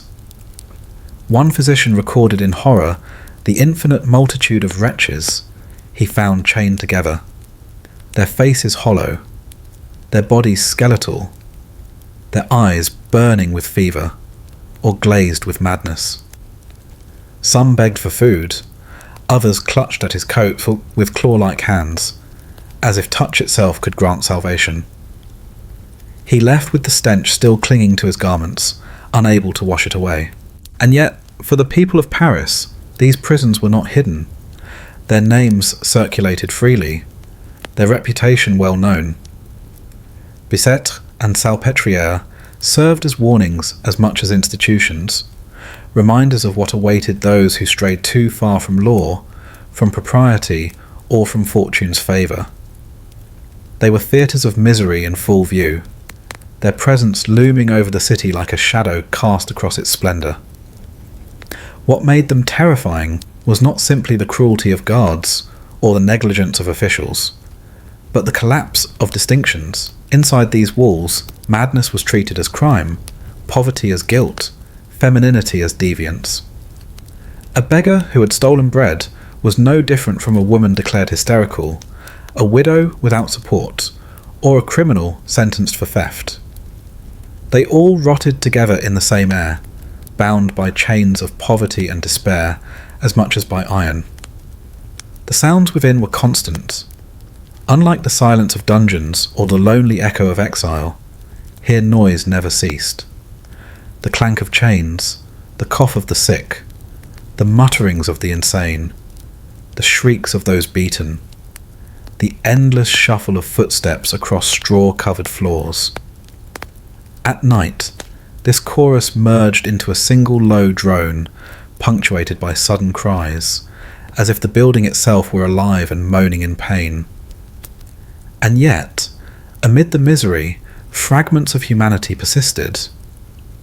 In dark corners, prisoners shared scraps of bread, sang lullabies to children born within the walls, whispered prayers over the dying.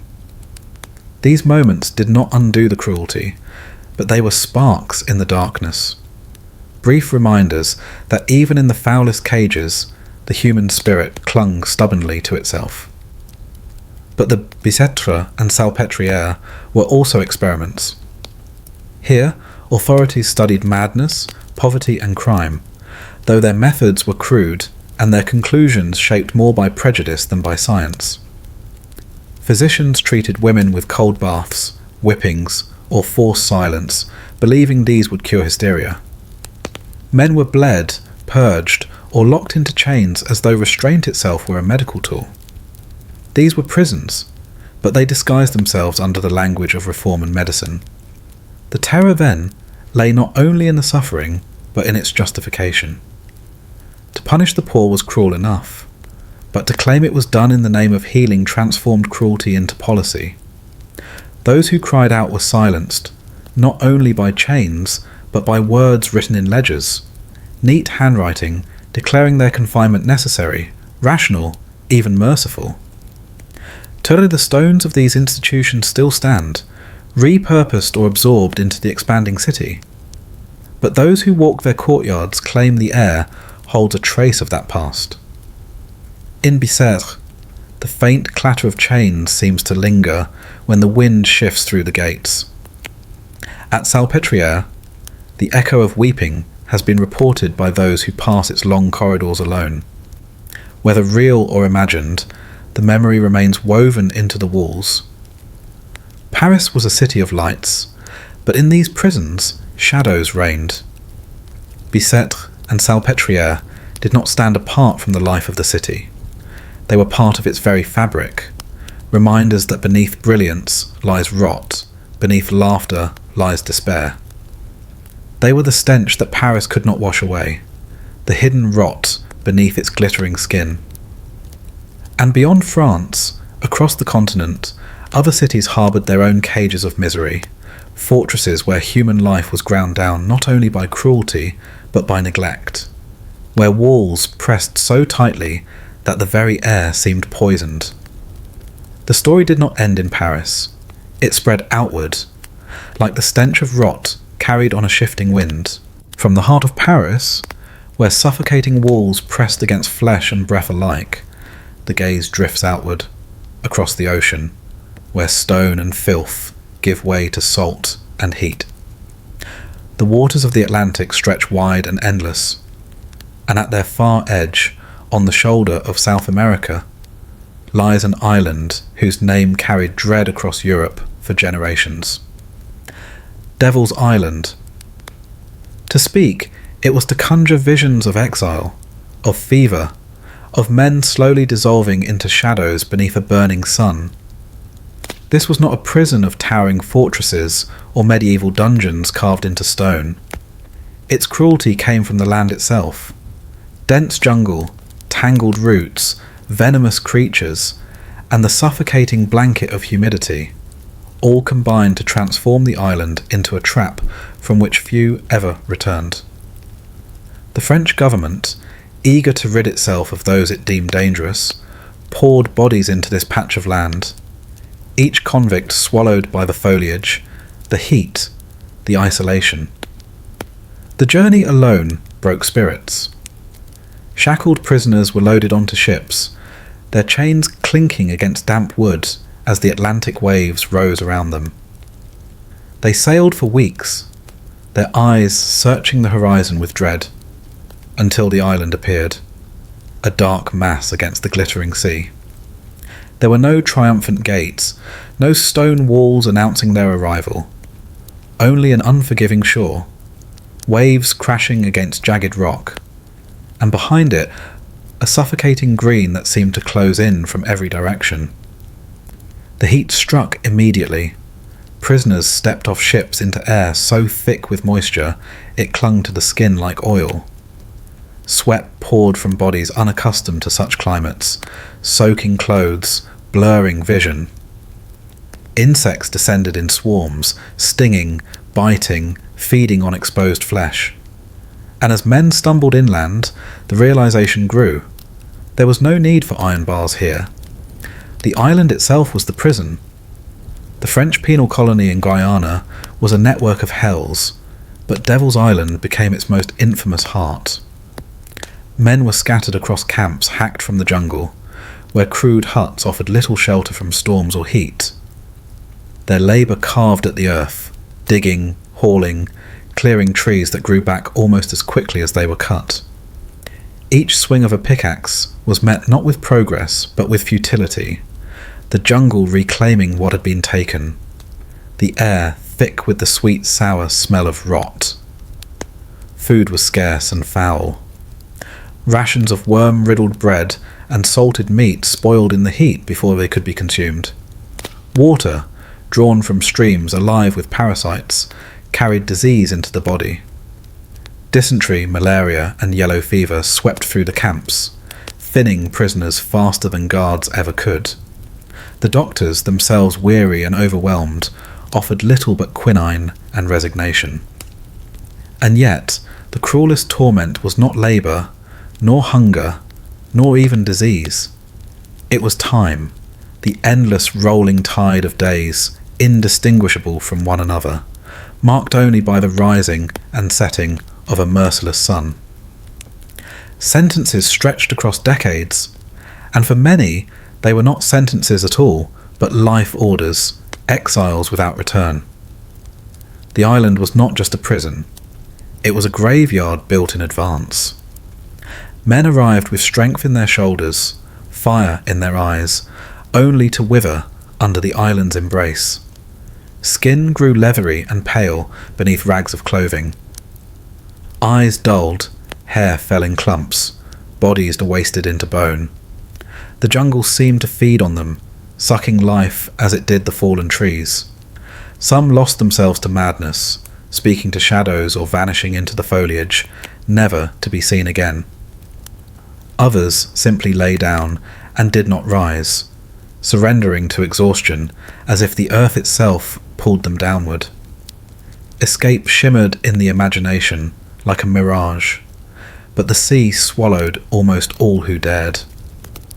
To flee meant building rafts from rotten wood, lashing together scraps of bamboo, or stealing a canoe from a careless guard. Prisoners paddled out, muscles straining, salt stinging their eyes, only to be claimed by storms, sharks, or the endless horizon. The few who did reach the mainland found themselves swallowed by jungle as impenetrable as the island they had fled.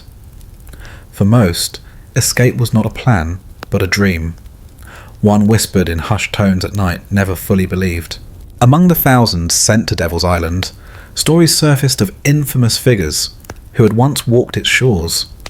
Political prisoners, anarchists, soldiers who had crossed their superiors. Their names drifted back to Europe, where rumours painted them either as martyrs or as shadows lost forever. One such case, whispered across generations, was that of Captain Alfred Dreyfus, wrongly convicted of treason and condemned to isolation upon the island's rocky edge. His cell overlooked the sea, yet he was forbidden to gaze freely upon it.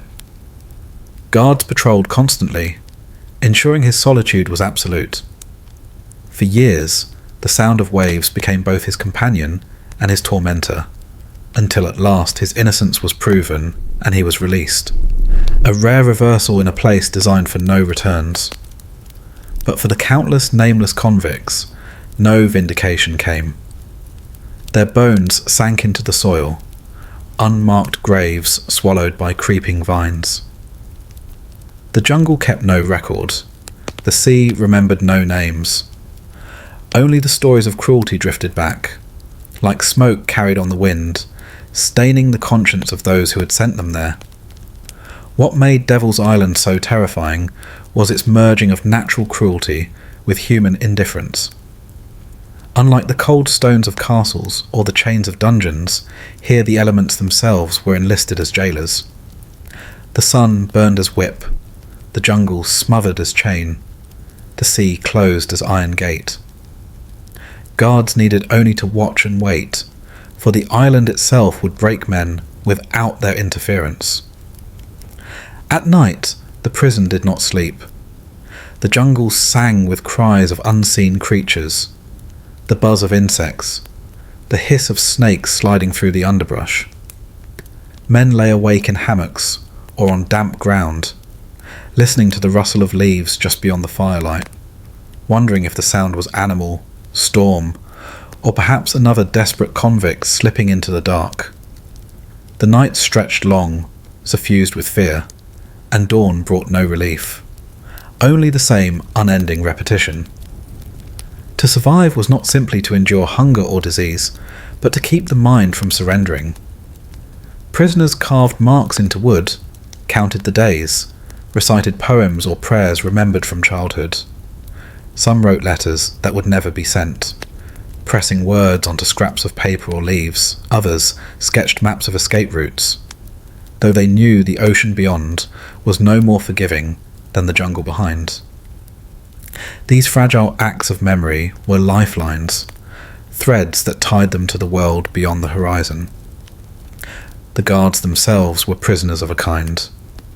Stationed on the island for years, they too suffered the heat, the insects, the isolation.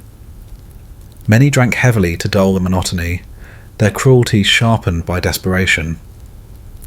Some turned indifferent, treating the convicts not as men, but as burdens of flesh. The hierarchy of suffering collapsed, until all who lived there, convict and jailer alike, were swallowed in the same slow devouring. Devil's Island was less a place than a sentence embodied, a reminder of how geography itself can be weaponized.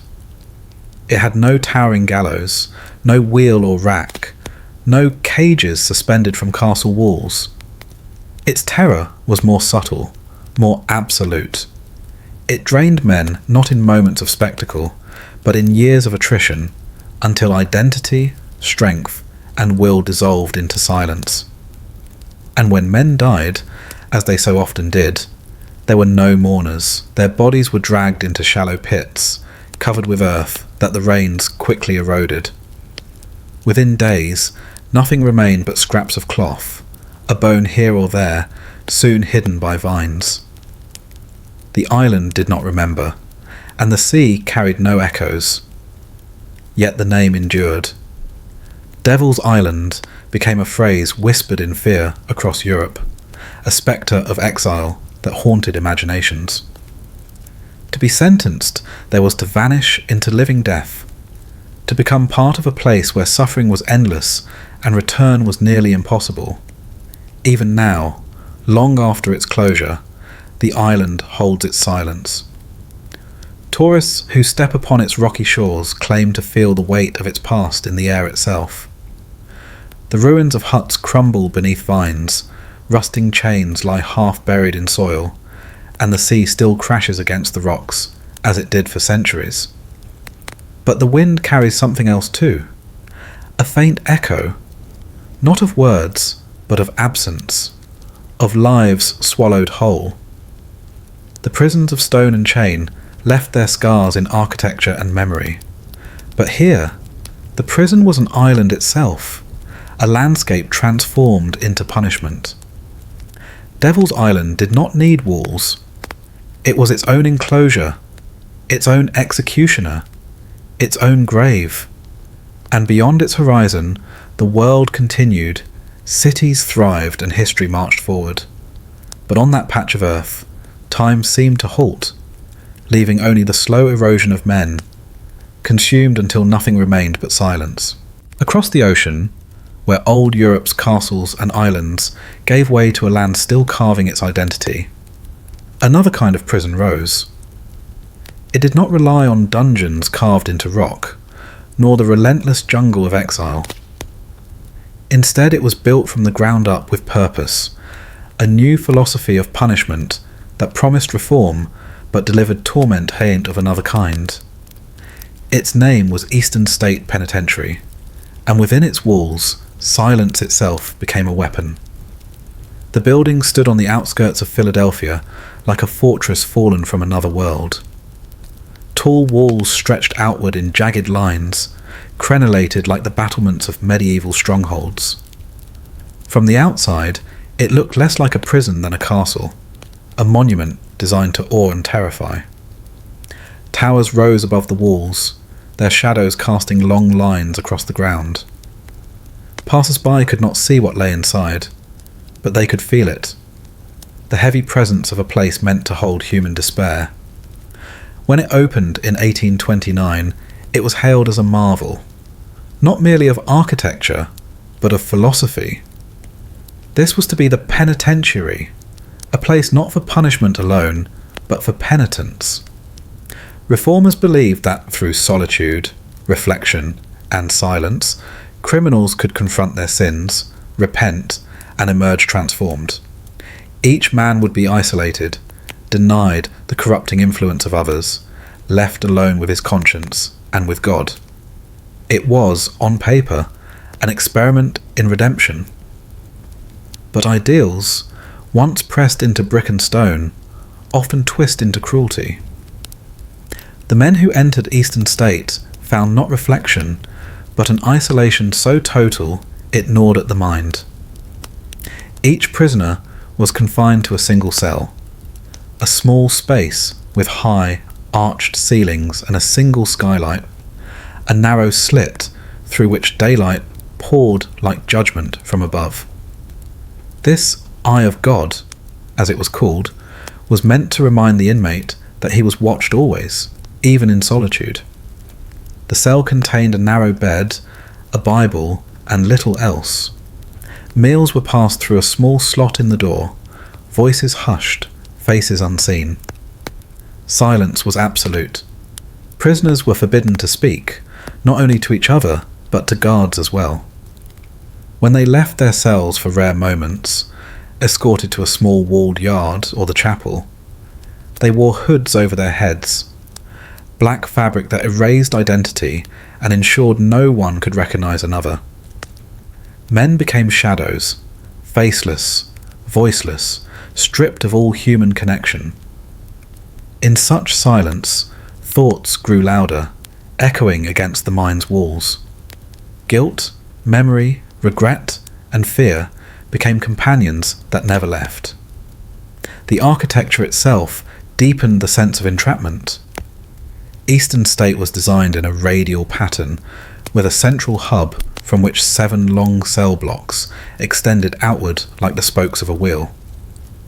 From the hub, guards could see down each corridor, ensuring control without ever needing to step inside. It was the physical embodiment of surveillance, a panopticon in stone. For the men inside, it meant there was no corner, no shadow, no moment free from the possibility of being watched. Days slid into one another, measured only by the slant of sunlight through the skylight. Work was limited and performed alone. Shoemaking, weaving, carving stone. The monotony was unbroken, the silence oppressive. Some prisoners whispered prayers, mouthing words without sound.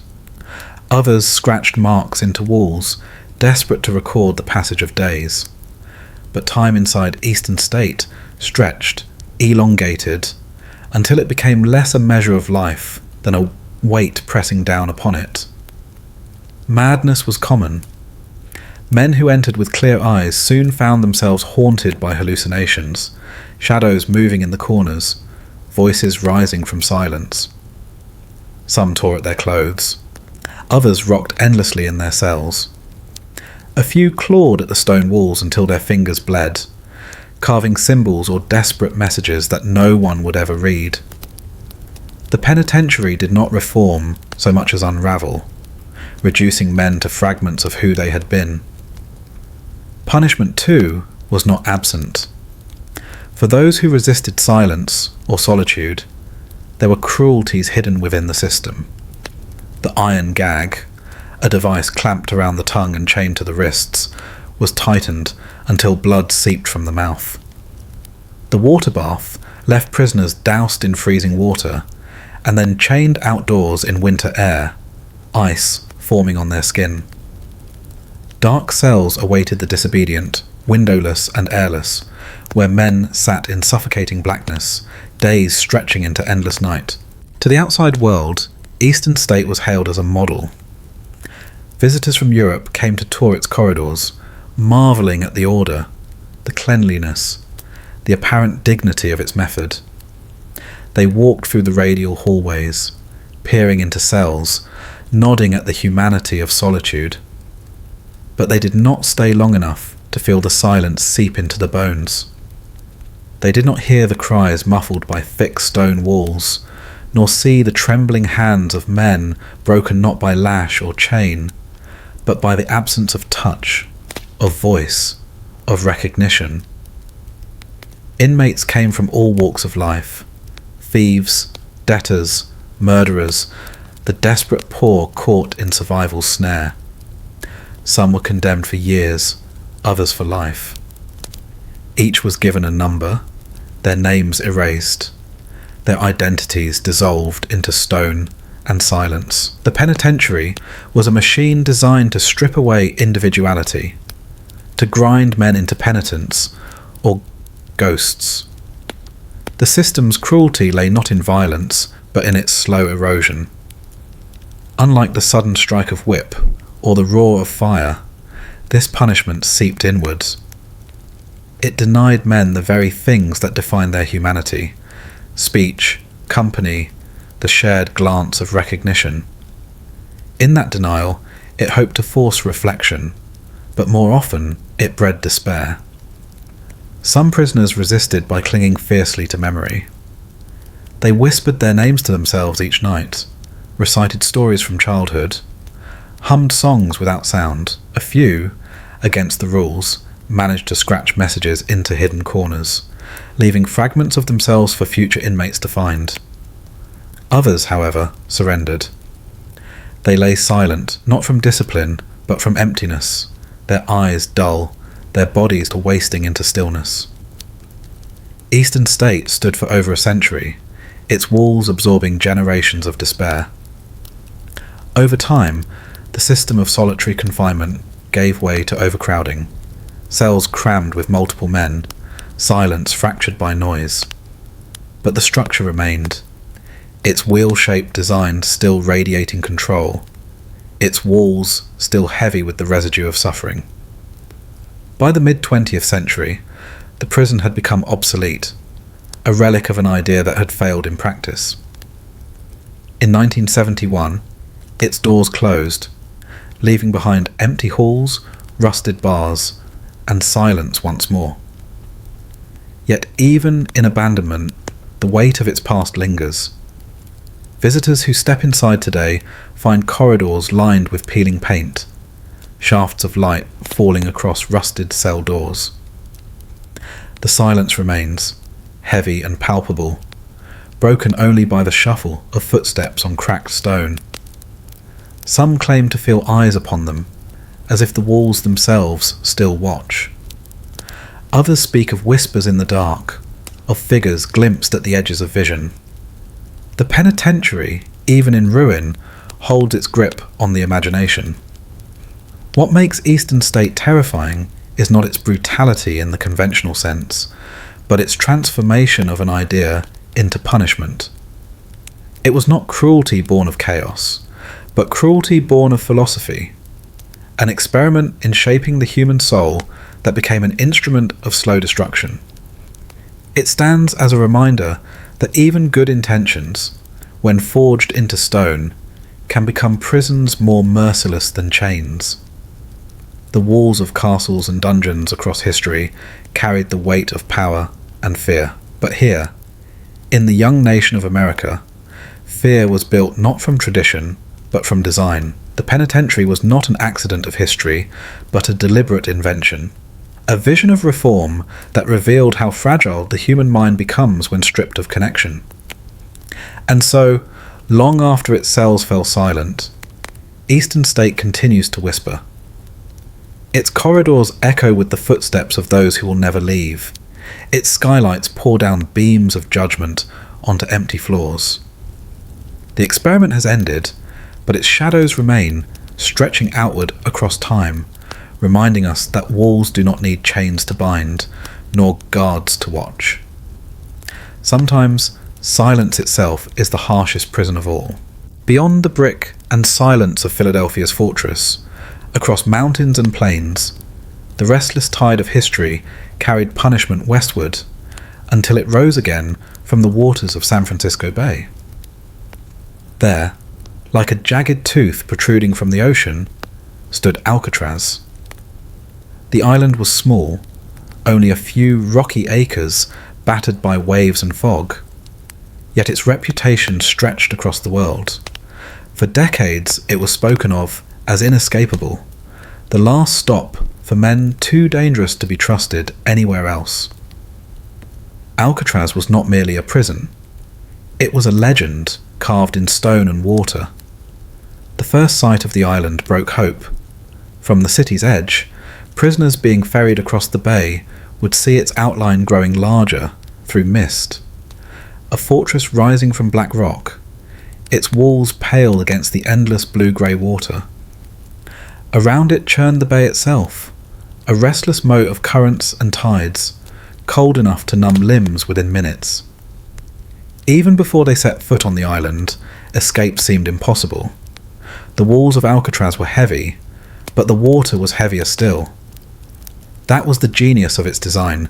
No need for dungeons, no labyrinthine underground. The sea itself was the guard, the bay the true warden. The men sent here knew this. They stepped onto the docks with resignation, their chains clinking in rhythm with the gulls circling above. Behind them, the mainland faded, and with it, the last semblance of freedom. Inside, the prison was stark, its design efficient, stripped of ornament. Long rows of narrow cells stretched down echoing corridors, iron bars glinting beneath dim light. Each cell was barely larger than a closet, 5 feet wide, 9 feet long, with a bed, a toilet, and a sink. Privacy was absent, comfort non-existent. At night, the sound of coughing, whispers, and restless shifting filled the block like a chorus of unease. Guards walked the catwalks overhead, their boots clicking, their shadows sliding across the walls.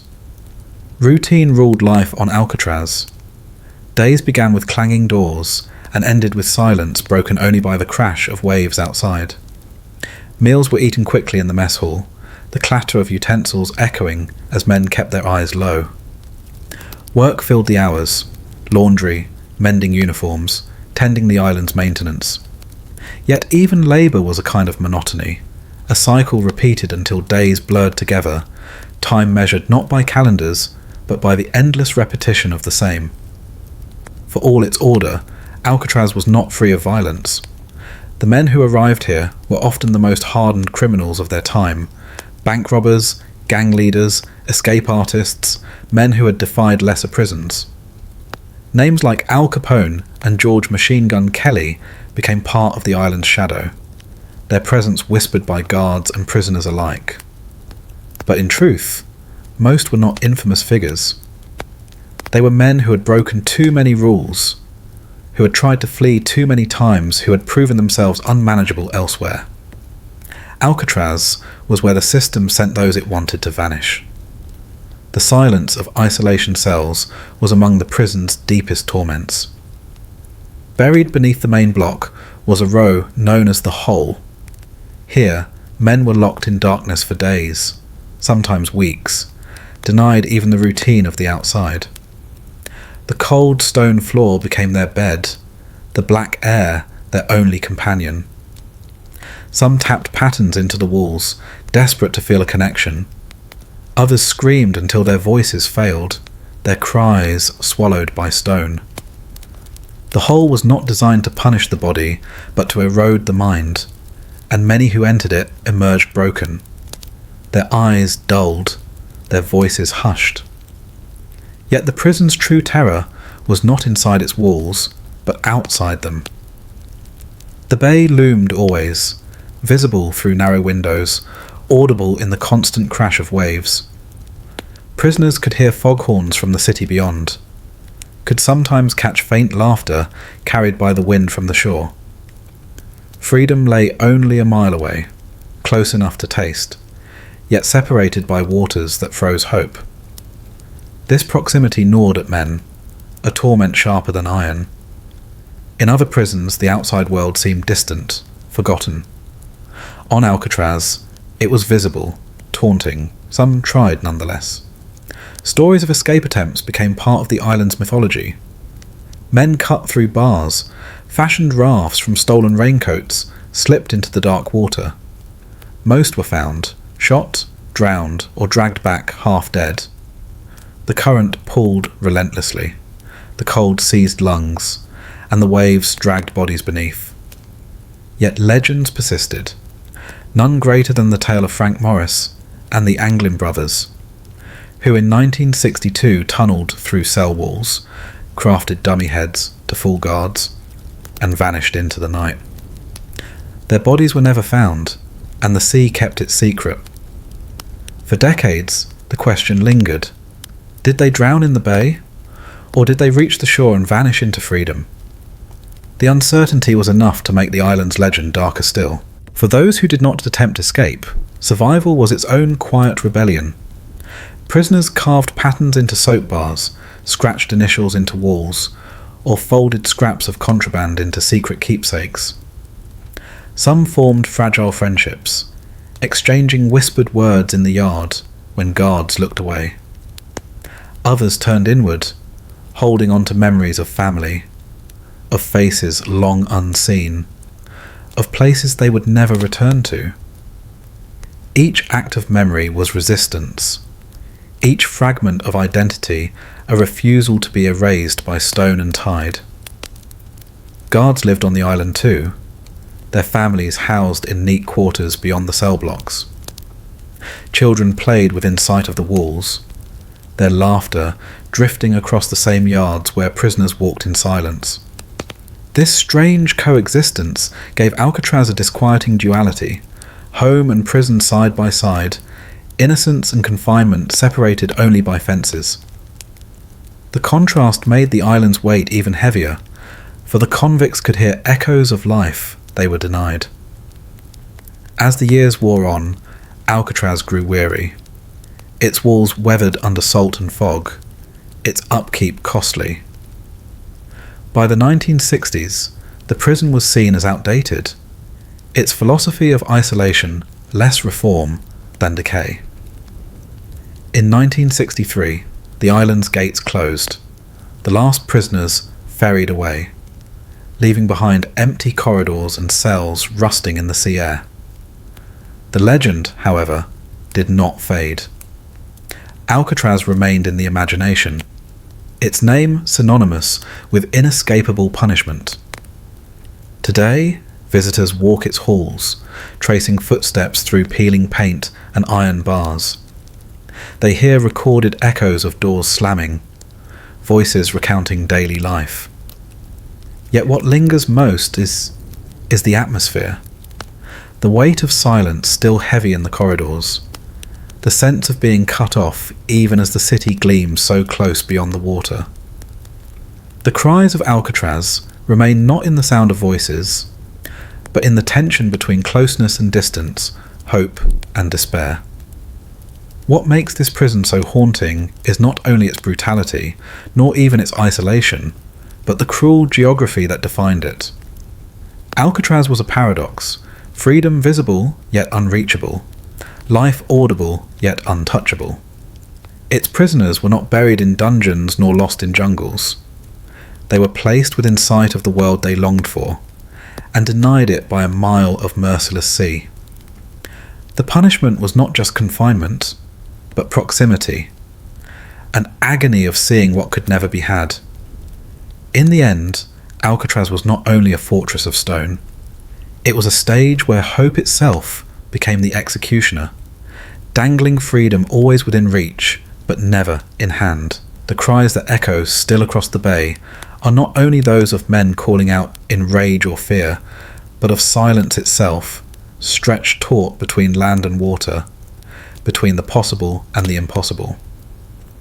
And so the island remains, its jagged rocks rising from the restless tide, a reminder that prisons need not be hidden in forests or buried beneath towers.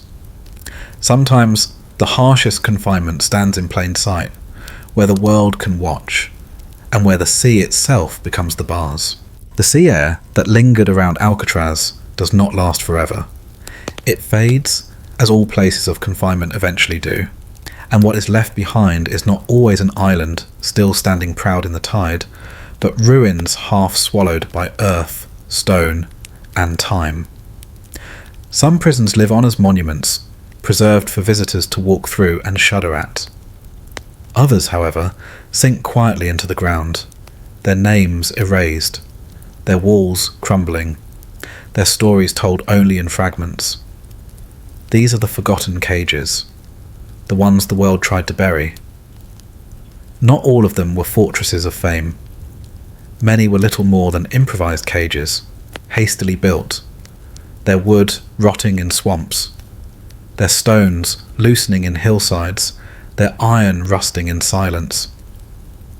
But even in their obscurity, they were places where human lives ended in shadows, where voices once echoed and then vanished. They lie now beneath ivy and moss, under collapsed beams and soil. But if one stands still enough, it is as though whispers through the cracks, begging to be remembered. In the countryside of Europe, ruins dot the landscape. Small towers crumbling into farmland, cellars once used for holding prisoners hidden beneath ruined monasteries, forgotten by all but local folklore. Shepherds walk their flocks across meadows where dungeons once sank into the earth. Villagers tell tales of hollow ground, where chains used to rattle underfoot, where condemned men whispered prayers no one heard. What remains is not the grandeur of great prisons, but fragments, arched doorways, half-buried bars, stone steps leading down to nowhere. The cages of the Middle Ages were often crude, small pits dug into the earth, timber frames lashed with iron bands, cages hung from city gates where prisoners were left exposed to sun, wind, and the eyes of passers-by. Few of these contraptions survived centuries of weather. Wood decays, iron corrodes, rope snaps. Yet the memory lingers in the strange shapes found in old foundations, or in rusted rings uncovered during excavation. These relics remind us that not every prison was a towering fortress. Some were little more than holes in the ground, designed to erase the dignity of a human being. Across the colonial world, other prisons were swallowed by nature. In jungles, stone blocks are covered by vines, courtyards broken apart by tree roots. Entire sites lie hidden beneath thick canopies, where insects hum and birds circle, their sounds disguising the silence left behind. Explorers stumble upon cracked walls, their surfaces worn smooth by humidity, and sometimes find iron shackles half fused into the ground. The jungle does not preserve, it devours. Yet in that consumption, it leaves ghostly traces, the bones of cages that once devoured men before being devoured themselves. In deserts, the story is different. Sun bleaches wood to nothing, winds grind stone to dust, and sand buries all. The remains of penal colonies vanish under dunes, their outlines detectable only to those who know where to look. Travellers sometimes come across odd mounds or walls protruding just enough to suggest human design. Digging reveals collapsed chambers, the air inside dry and stale, carrying no scent except the memory of confinement. These are the prisons that have become more tomb than structure, locked away not by guards but by time itself. Closer to cities, forgotten prisons hide in plain sight. Cellars beneath taverns once held prisoners awaiting punishment. Old castles now renovated for tourism have small chambers boarded shut, their purpose unmarked. Entire wings of buildings stand sealed because their history is too grim to fit neatly into the stories told for visitors. Behind false walls and heavy doors, there are still cells where men and women spent their final days. Yet without plaques, without names, they fade into silence, ignored by those who pass above them. The forgotten cages remind us that imprisonment is not only about bars and guards, but about memory. When the structures fall, and when records are incomplete, only fragments remain. A name etched into stone, a rusted shackle fused to a wall, a staircase that leads to an underground void. Each fragment is heavy, because it hints at entire lives lived and lost in places no one remembers fully. We know that men and women were kept there, that their voices once filled the air, but we do not know their stories. Time has closed on men my fear bone mesdo dals clonistel vel bommas in nipo din as be to set up all over a sinking star only out ideas. Yet sometimes memory refuses to vanish completely. Folklore keeps fragments alive. Stories of haunted ruins, of groans heard at night, of lanterns seen flickering near collapsed towers. These often spring from forgotten prisons. Locals may not know names, dates, or reasons, but they know that once, suffering happened there. The earth itself seems to hold on to echoes when the world has tried to bury them. It is tempting to imagine that forgotten cages are softer somehow, less brutal than the great fortresses whose names endure. But obscurity does not erase cruelty. Often the forgotten sites were the harshest of all, precisely because they lacked oversight, lacked order, lacked the eyes of history. They were temporary camps, hidden cells, improvised dungeons, places where men could vanish without record. In this sense, their disappearance into time is an extension of the erasure they already embodied. Just as they swallowed men whole, history swallows them, leaving behind nothing but a faint impression of suffering. Consider the ruins left in places of war. Temporary prisons built in abandoned barns, mines converted into holding pits, cellars beneath government buildings where dissenters were locked away. Many of these were dismantled, when peace returned. But peace does not cleanse the stone. It leaves behind marks, nails in beams, scorch marks on walls, scratches where prisoners counted days. Sometimes those marks remain unnoticed for decades until renovation or excavation uncovers them. When they are revealed, they are a shock. Silent testimony from lives erased too thoroughly to leave words behind. Even in modern times, prisons can be forgotten quickly. Buildings close, their cells left empty. New structures rise, old ones fall. Within a generation, the site may be unrecognizable. Its history left only in archives few read. Grass grows over exercise yards. Apartment blocks rise over execution grounds. Shopping centres cover the foundations of walls once too feared to be approached. Everyday life replaces horror, but beneath the surface, the ground remembers. The forgotten cages remind us of a strange paradox. The more brutal the suffering, the more the world sometimes tries to look away. It is easier to preserve castles, easier to remember places like Alcatraz that stand visibly against the sea. It is harder to keep alive the memory of holes in the earth, of shacks rotting in jungles, of cellars beneath city streets. Yet those places are no less prisons, and in their obscurity, they may hold the deepest weight. They were not designed to be legends. They were designed to be erased. Still, fragments persist. A single iron ring discovered in a ruin. A set of manacles displayed in a museum. A story passed down about cries heard beneath a hill. These remnants resist complete erasure, and they whisper still of lives lived in shadows. Each fragment, no matter how small, is a reminder that even when stone collapses, suffering leaves traces. The journey through history's prisons does not end in a grand fortress or a famous island. It ends here, in the silence of forgotten cages. For they are the truest symbol of confinement, not the ones remembered, but the ones buried. Not the cells shown to visitors, but the pits no one wants to speak of. Their terror lies not in spectacle, but in silence, not in preservation, but in erasure.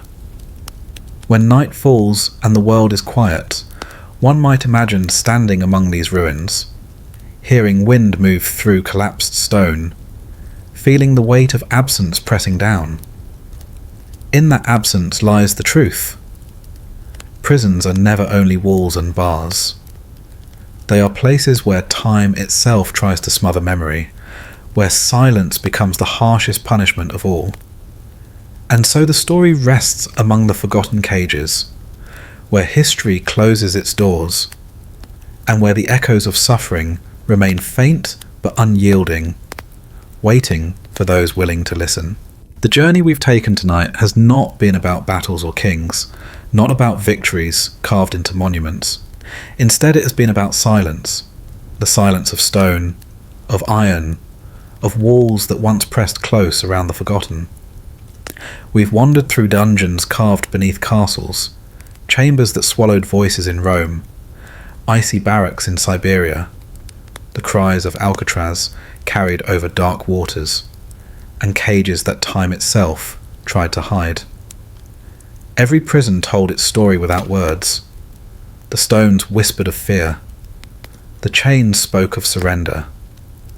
The air remembered the breath of men and women who once filled it with despair.